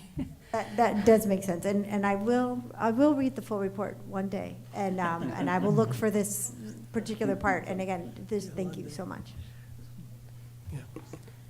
Okay, Director Nash. Thank you. I guess I'm wondering, how is the information about past usage fed back into this report, and how do we get something that is so variable? The Sierra Club, we've had other reports from Yosemite River Alliance. How are these reports, why is there such a gap there? It's hard to answer not having seen the data inputs to some of the other models. I can say that every 5 years when we update this study, we are taking in new information from really water use from the past 5 years. So for example, I showed in the first slide, excuse me, it wasn't the first slide, here we go. We ended the last study right before the governor declared a drought and mandated 15% water use reduction across the state. So it's not surprising to me that we see water demand decline in that shaded area. And that lower per account water use, so per household, is incorporated in this model, which is why you see a flatter slope in this study compared to the past study. So every round we're taking in the latest information that's being used, and we're seeing a higher density that I mentioned, and we're expecting that growth in population to be in the multifamily housing sector. So we're seeing that per account water use actually go down even more over time. So there are a number of approaches or I think, data sets that you could apply. What we are using is the agency's actual water use data. So I can't having not worked on those models, I can't really say. I will say that we've talked about a lot of the uncertainties, and we're making assumptions in here based on the best available data and what has been adopted by your agencies, for the to comply with the urban water management plans. Those other models might assume different futures, less population, cooler climates, different things. What concerns me, as has been stated by several other people, is, ultimately, that the affordability and the fact that as we build supplies that aren't needed, that hurts everyone. But obviously we do want enough water for hopefully all the housing and the new, and the population that will be here. But I struggle with the fact that we are over-projecting consistently by a considerable amount, which then turns around and affects the rates. So I just want the more sensitivity we can have to that. Perhaps I could clarify that these long-term water projections are not what is used by the San Francisco PUC for this latest rate notice. Every year, San Francisco collects projected water use from the regional water system from each of the agencies. So it's a very immediate, it's next year, right? This isn't 5 years from now. So I think, was it Director Pierce mentioned that there's different projections for different purposes. I apologize if I got that wrong, maybe who said that, but these long-range projections are not what was used to create that rate increase. But these long-range projections will be used to decide how much, basically further capital improvement projects and how much beyond what just is regular system maintenance, but how much we need to build the system out, how much water needs to be ultimately provided. And that will affect what is spent and ultimately goes to our ratepayers. Okay. Any further questions from board members?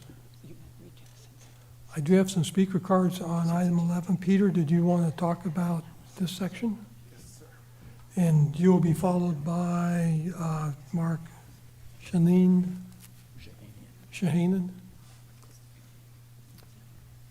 And then you? Okay. Peter Dreckmeyer, Yosemite Rivers Alliance. I also want to commend Danielle for doing a really, really good job on this study and report, as did Hazen. I wanted to address that issue of 157 versus 148. I think that's comparing apples to apples, and I'm hoping Danielle will correct me if I'm wrong, but the 157 is the low projection that includes, that's total BAWSCA demand that includes purchases from other agencies or local water, I believe. The 148 is taking the baseline of 222 and subtracting water from other sources, so it would be purchases from the SFPUC 148.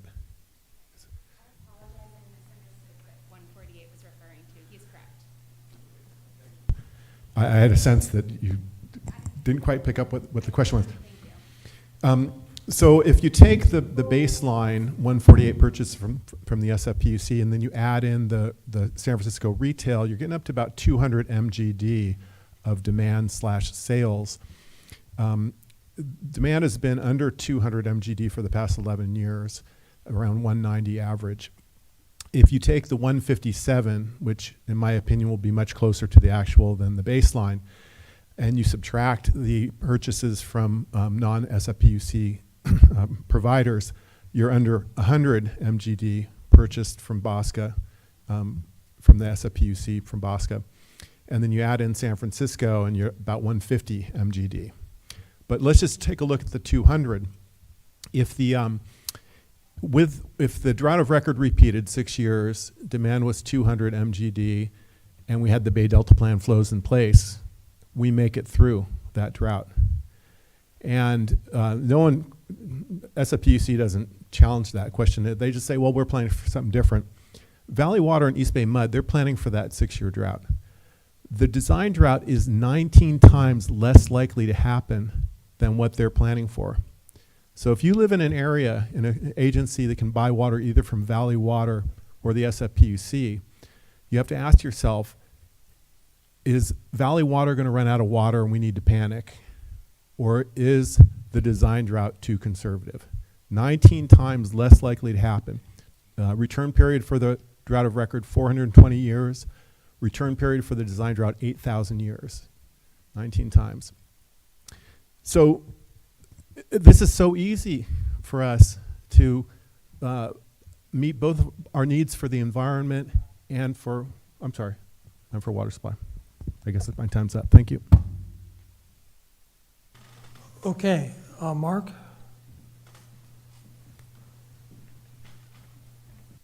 Good evening. It's been a long meeting. Mark Shahenian again with the Sierra Club.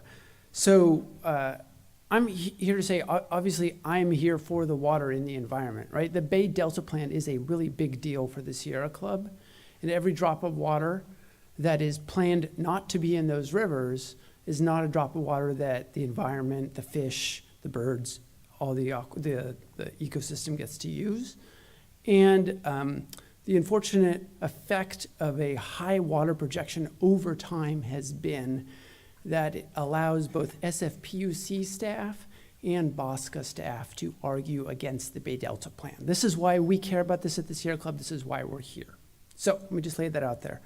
Answer to Director Stone's question, the projections tend to be about 50% too high when you look 15 years out. So if you're looking at the, what would that be now, 2010 projection, it's about 50% higher than what we saw in 2025 for actual use. And happy to share the model. I think everybody has my email. If you don't, you can find me after the meeting. Happy to share the model itself. You can play with the assumptions. You can see what you think. You can see what you believe. It is not set up to do the exact same things the Hazen model does, but it is set up to use the best available science around future drought and climate projections to project what water use might be in the future. Like any projection, of course, it's not the answer, but it's a different alternative than what Hazen tends to produce. Hazen does work all over the state. They're inaccurate in similar ways all over the state. By the way, Sunnyvale, call you guys out. You guys are one of the rare cities in the group that tends to be accurate in your forecasting, at least in the 5-year out basis that I've looked at. So that's it. Happy to answer any questions by email, or I'll give you my phone number if you want, and love to engage in the conversation. Thank you. Okay, Dave Warner. Thank you. 3 hopefully pretty quick comments. The first one is the Danielle BAWSCA's You're All demand study is terrific. It's a wonderful step forward. It's a big step forward from the last one. I really appreciate you guys doing this and investing it. I think it's good value for all of your constituents. I think the Sierra Club model, maybe in 5 years, some of the features that it has will be incorporated in a future model, and I think actually Hazen might be looking at from Danielle's conversations. The second point is I'd just like to mention about demand hardening. You know, the SFPUC had a big study that they said in 2007, demand hardening, it was happening. And they even had David Sunding, the economist, do an analysis saying, yep, it was happening. I would just ask, and I think I presented this in November, when you look at recent data, we've so far have not seen a sign of demand hardening. And so I can understand our guts might think that, but I'd really ask, try to find data that actually supports it, and I don't think you will yet. It may be coming, and it's a risk, but not yet. My last comment is to Director Showalter's remark, which I thought was terrific, is perhaps there could be that there are different purposes for different numbers. Perhaps there could be the lower range of the demand model could be used for giving it to the SFPUC and say, hey, you guys, when you're projecting financials, use these lower numbers. And when you look at this chart on the right, it goes out 10 years. So you really do want the SFPUC to use lower numbers. The San Diego County Water Authority did this, and it was quite shocking what they found. So that's, and then you use your regular urban water management plan numbers for your urban water management plan. So we have two different sets of numbers. The SFPUC already does this. Those are my three ideas, and thank you. Okay, thank you. Any other members from the public? Okay, I think we need to extend this meeting. We could probably do it in about half an hour, another half an hour. It's 8:46 now, so I'd like to entertain the motion to, well, let's be a little generous and say 9:20. I'll make that motion. Okay, Director Hamilton moves to 9:20. Second. Second from Mellinger.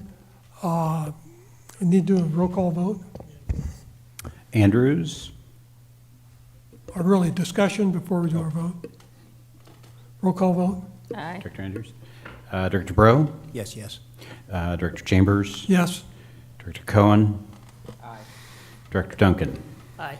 Director Hamilton? Aye. Director Hardy? Aye. Director Jordan? Yes. Director Kiesel? Director Lincoln? Yes. Director Manalo? Aye. Director Mellinger? Yes. Director Mickelson? Director Nash? Yes. Director Piccolotti? Director Pierce? Yes. Director Ragsdale? Yes. Director Schneider? Aye. Director Showalter? Yes. Director Stevenson? I think he's gone. Okay, Director Stone? Yes. Director Vella? Aye. Director Weed? Aye. And Director Ziegterman? Aye. Okay, that's unanimous. Okay. Our next item is mid-year review of the 2025-26 work plan, and Mr. CEO Schmigel will be going up to the podium.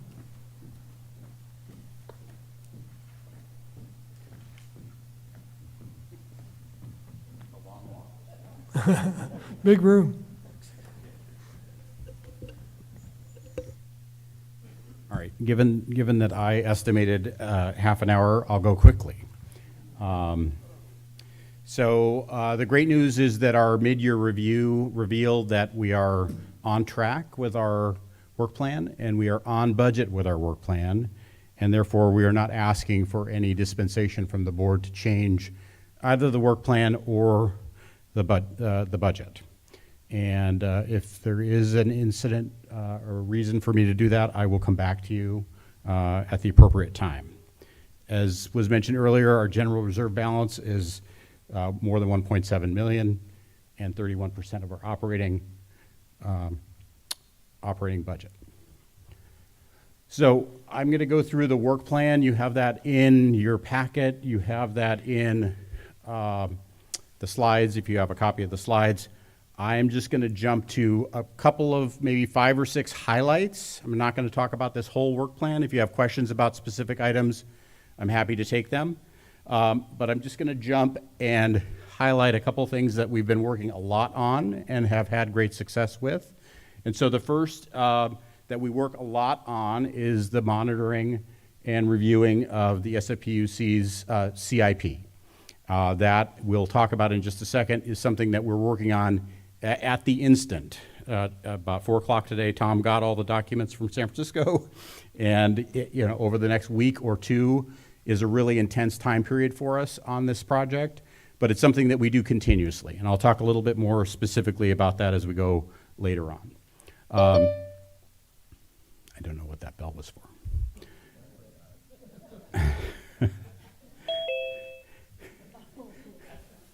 Am I doing that, or is that Jordan doing that? Okay. So regarding reliable water supply, slide 2, this is going to be obvious to you. We have been focused on Strategy 2050 and focused on the water demand projections. And you've heard a lot about this at our meetings over the last year. Not a surprise. That's taking up a lot of our time. The next topic that I would want to mention here and just highlight, we represent your interest in discussions about water conservation activities. So there's one big new water conservation program, which is the state's objective of making conservation a California way of life. And one of the responses of BAWSCA is to work with Valley Water and with your agencies to put on a series of workshops. And I think that we're scheduled to do a series of 12 or 14 workshops in this fiscal year that help educate the agency staff on what needs to be done with respect to this new legislation. It's really going well. We've had 50 to 60 people attend each of these virtual workshops. We're starting to have some in-person workshops coming up next month. I will highlight next the drought response implementation plan, the Tier 2 plan. Obviously, we talked about that earlier, and the WSA amendment. These are huge wins for the BAWSCA member agencies and a huge lift by our staff. So we're really excited. These are gold star items in the work plan. And then I will highlight, just going through here, that we continually participate with San Francisco and with others in evaluating progress on the State Water Resources Control Board Bay Delta Plan update, the Healthy Rivers and Landscapes Program. We did have speakers in attendance and by phone at the November 5th workshop that was on the scientific basis report. And so we continually monitor that, as you know. I won't go through much detail here. These are regular activities of the staff, but all are going well. And then finally, I will highlight, and we mentioned this, I think, at our last meeting, that through Christina's work, we did an excellent job in the last fiscal year, both catching up on our reviews of the San Francisco wholesale revenue requirement, but also reaching agreement and saving you all a lot of money. And one of the big aspects of that was identifying the effect of drought on minimum purchase agencies, and that was I think a $3 million savings that applied to the last fiscal year that we evaluated. So that is great work by Christina and the staff. And then these others, again, are ongoing activities. I won't go into any detail on those. Happy to take any questions from board members on the ongoing work plan that we have for 25-26. Any questions from the public? Okay. I'll just note my question. Oh, yeah. I'll just note my question from earlier. Can that be added to the demand review? That's the next item, but next item. absolutely, yes. Okay, so moving along, I see no questions. The next, here we go, Angela, is the work plan and budget planning session for the next fiscal year, for the 26-27 fiscal year. So we're just beginning our analysis of what we would be doing in 26-27. And so we begin with an assessment of our long-term critical issues. And that, again, was in your packet, broken down into short-term, medium-term, and long-term issues. And it allows us to look out to 2065 and say, what are the things that we're going to be continually concerned about or worried about in 2065?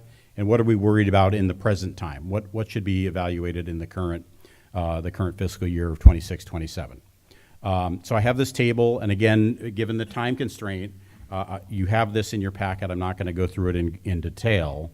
But we have related to long-term water supply reliability.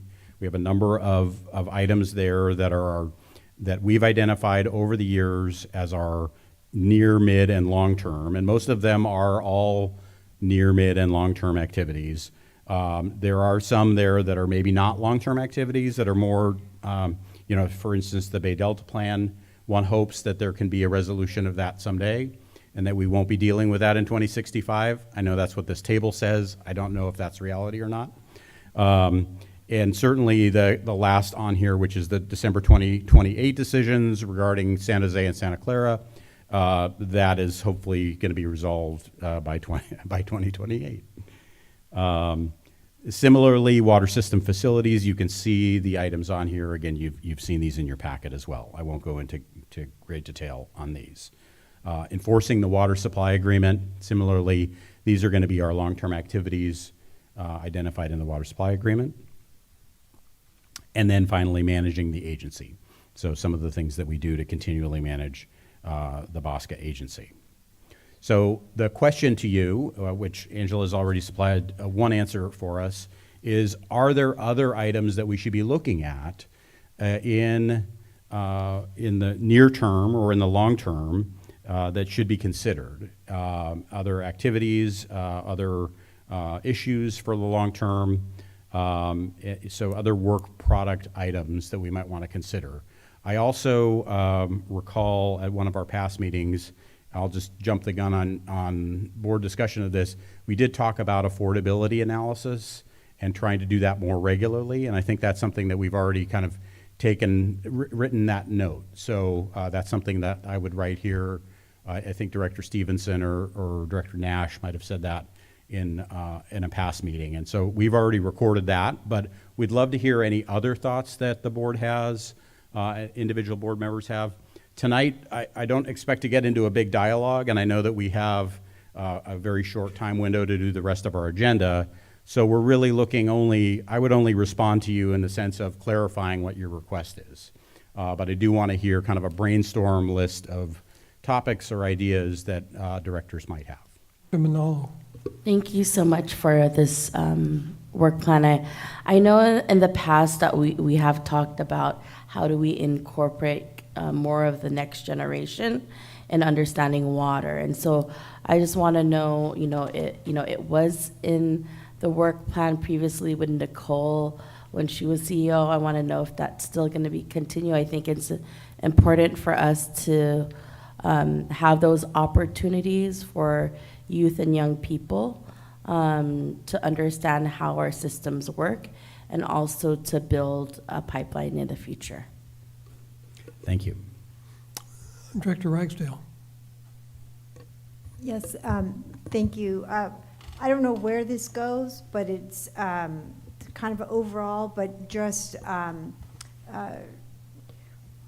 planning for and how to react to changes from the federal side, like in terms of availability of grants or water decisions that maybe the federal administration makes for all of us that without our consent. Okay, thank you. Okay, Director Andrews. I was going to also ask about opportunities for outreach, and was wondering if we were partnering with groups like Water Education for Latino Leaders and California African American Water Education Foundation. Some of those groups I would be interested in looking at potential opportunities. And also wanted to know about the Advanced Quantitative Precipitation Information Project and seeing if that work is in line with what work we're doing. I know that SFPUC is part of that project, but I'm not sure what other agencies in the West sector is part of that project. So I don't know if BAWSCA is representing us in that. Okay, thank you. Director Zichterman, followed by Director Snyder. Thank you, Chair. Tom, I don't know if it's in here already, but if not, some studies about the impact of polyfluoroalkyl substances, PFAS, microplastics, they're huge potential, maybe the next lead asbestos level environmental contaminant areas involving much more than water, public health, habitat, everything. But what are the potential water impacts as we watch this problem surface and maybe not enough attention given to it? Some general knowledge would be helpful if that's not in here already.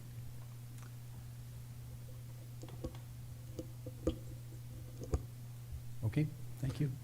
Director Snyder, followed by Director Hamilton.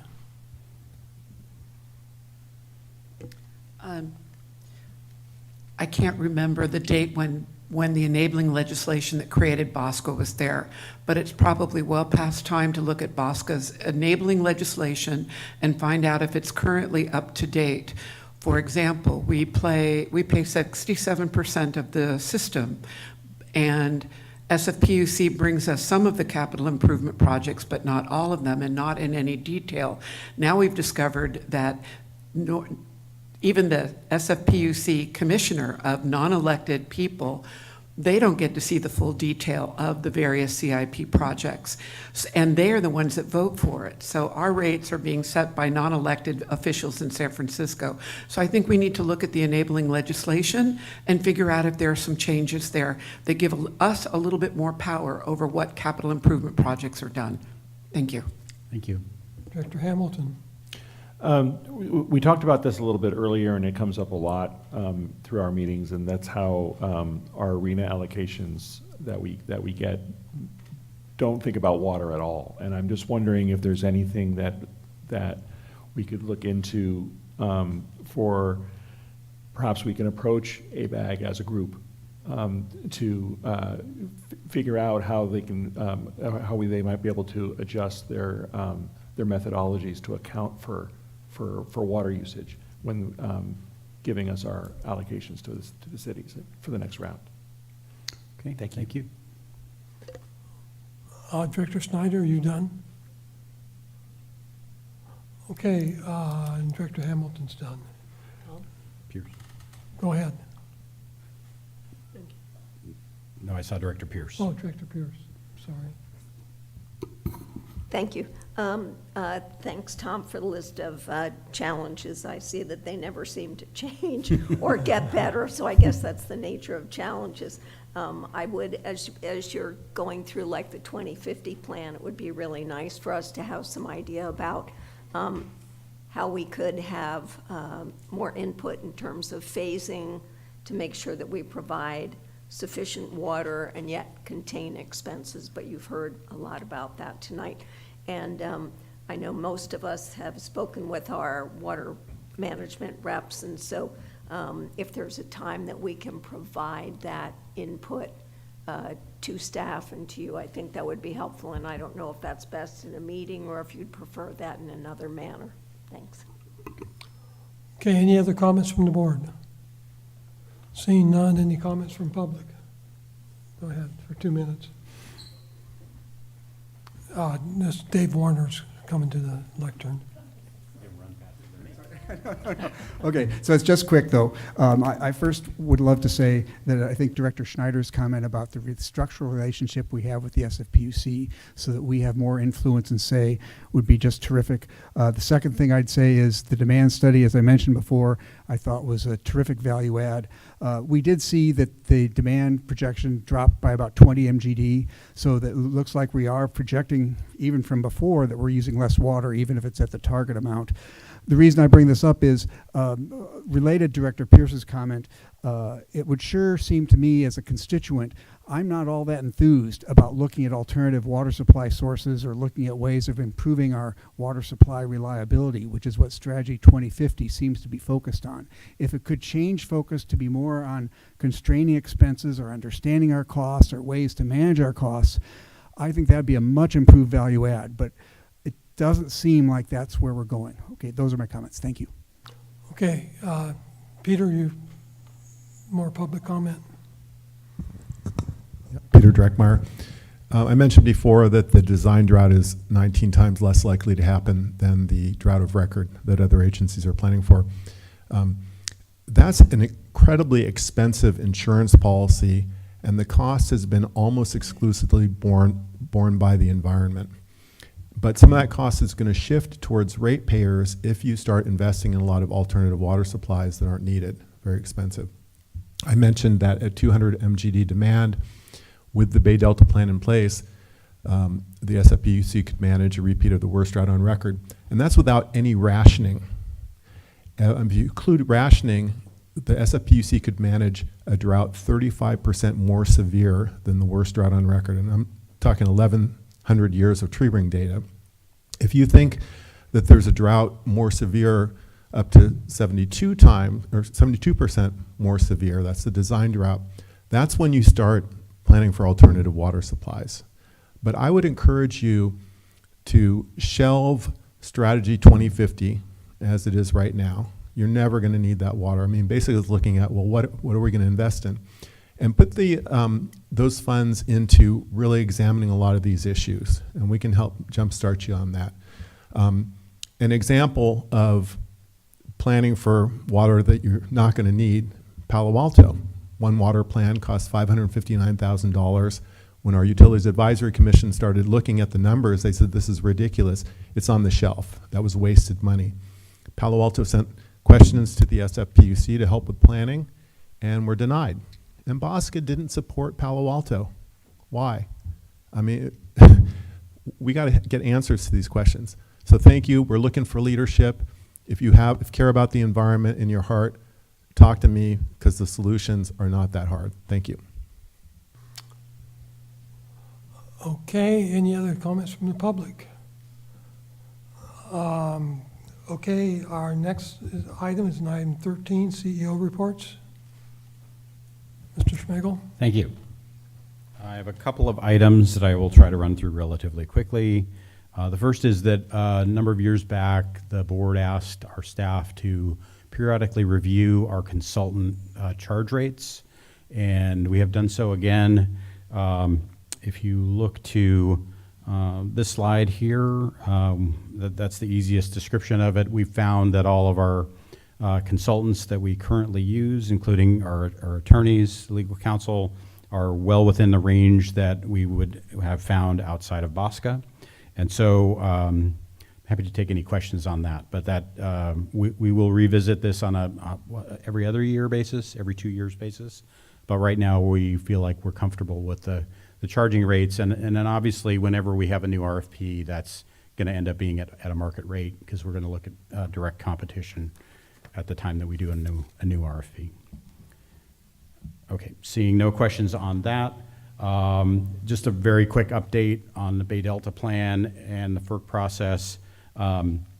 There really isn't much of an update since November on the Bay Delta plan. We expect that sometime this year the State Board will issue a second draft of the scientific basis report. And at that time we may look to the board to provide comments, provide statements at any additional workshop or program that happens. We'll keep you updated on that as well. On the Sacramento system, there has been an update in late December, and so that's what's called the phase 2 of the Bay Delta plan. The State Board reissued the draft updates for the Sacramento side and added some description of the Healthy Rivers and Landscapes program on the Sacramento side. And finally, that FERC update is that continues to go along. The agencies are working on their environmental reviews. Happy to take any questions on that. Not much of an update. Finally, I mentioned a couple of times earlier that we are in the midst of a very active period for the San Francisco Capital Improvement Plan, the CIP.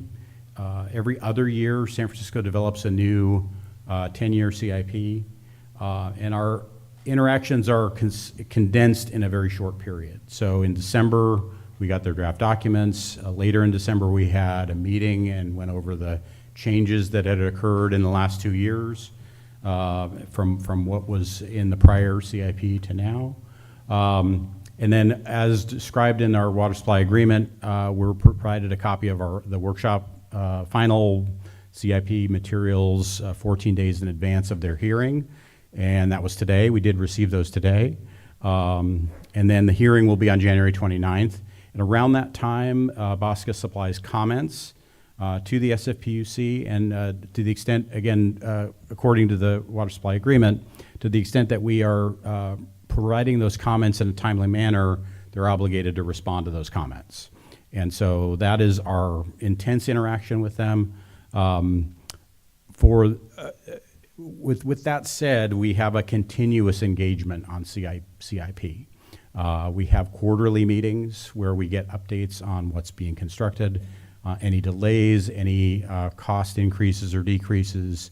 And so we do monitor the CIP on a continual basis. But it's key to know that when these CIPs are developed, again, the water supply agreement calls for a lot more information on projects that are going to be constructed in the next 2 years. And so you can imagine that the projects that go along that are now, in the last CIP were 10 years out, well, they're now 8 years out, if nothing changed. And so you go along with that sequence, and Tom and his group worked very diligently on this. So we'll hear about projects over the course of really a 10-year period, and then that intense discussion of the very specifics of the project come later as those projects are getting closer and closer to the early end of the CIP. There weren't a lot of changes that we saw in this CIP as compared to the prior CIP. There's a few additional projects related to the local reservoirs that Allison talked about earlier. But otherwise, there are things that we've known about for a long time and things that have been in progress and in planning for a long time. And so while we're very engaged on a general basis, we're super engaged here for the next couple of weeks or a month. And happy to take any questions on that if anybody has any questions on that. Any questions from the board? I've browbeaten you into no questions. Okay, any comments from the public? One more, okay. Stephen. Okay, Stephen Ronaldo. Almost. Just a second. Thank you, BAWSCA, for having me tonight. My name is Stephen Rinaldi, Vice Mayor of the City of Millbrae, where one of these CIP projects will be occurring. I'll keep my comments brief. I learned about the Millbrae Yard project not very long ago, and over the holidays have been digging into it very diligently. I could tell you, learning about the history, I have some reservations. City of Millbrae just last year, one of my first actions on council was raising rates on our residents, raising those retail rates by about 7% a year for the next 5 years. So that brings up the questions I'm about to ask you folks. Upon learning about the CIP and the Millbrae Yard project, there's a lot of questions here about the rates that unfortunately have not been answered yet. And those questions, pull them up real quick, that I would like to ask on behalf of the City of Millbrae is, what's the financial cost of losing rent from Outdoor Supply Hardware and KFC? Haven't seen any numbers on that yet. I'd also like to know, why are ratepayers being asked to build office space when we have 33% vacancy in San Francisco and over 20% in the peninsula? Sorry, Tom. There's one very brief, and Lourdes will be sending you emails about this, so I won't go into great detail. You may have heard about Senate Bill 707, which updated the Brown Act. There's very few changes that are affecting BAWSCA. So you should not expect any changes from SB 707 in BAWSCA's activity. However, Senate Bill 852 did change where you file your Form 700s. You now have to file them with the FPPC. Lourdes has forwarded your contact information to them, I think today. So you'll be getting contacted by them on how to file that. You'll no longer file with BAWSCA. And finally, this is very exciting for all of us because I think, one of the people that has to do this. But Senate Bill 827 required all of our board members and certain of our staff to do fiscal and financial training. And you must do that by January 1st of 2028.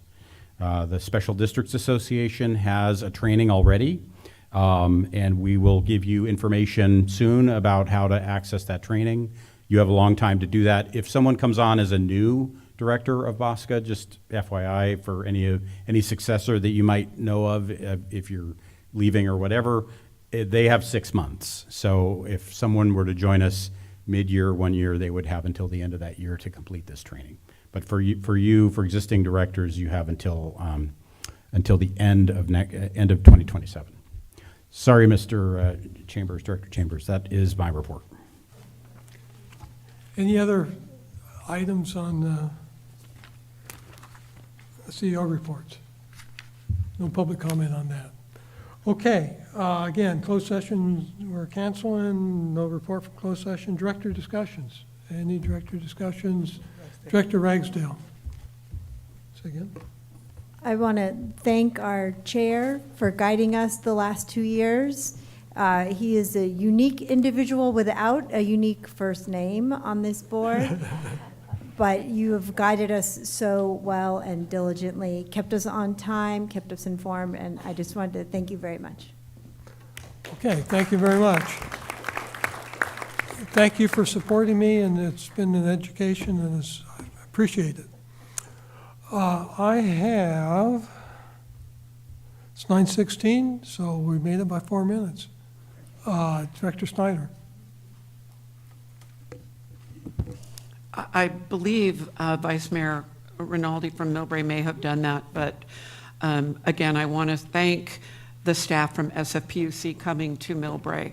However, this is a very big deal for us. We're only 3.26 square miles, and 28% of us are already owned by SFPUC or SFO or BART. So when you take away a piece of commercial property, when you have so little, it will impact our ability to help our low-rate customers and to do the water supply that we have to do inside. So I do have a set of financial questions that I think for any project in any of our 26 agencies should be part of us looking at any SFPUC area. And it includes, like most people don't realize that San Francisco has special legislation that allows it to work in other counties and additional rules. This is what we are learning right now. It may impact your community, it may not on that. So this might be another request at the policy level to come back and look at this and be able to dive into the details.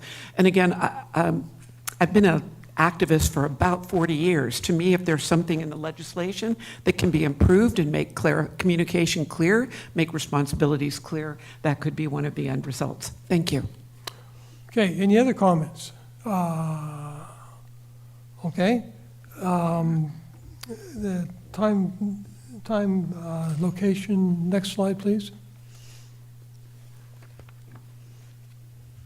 Okay, next meeting is March 19th, 6:30. I think it's going to be here. If there's no further comments, it is still 9:18. We stand adjourned.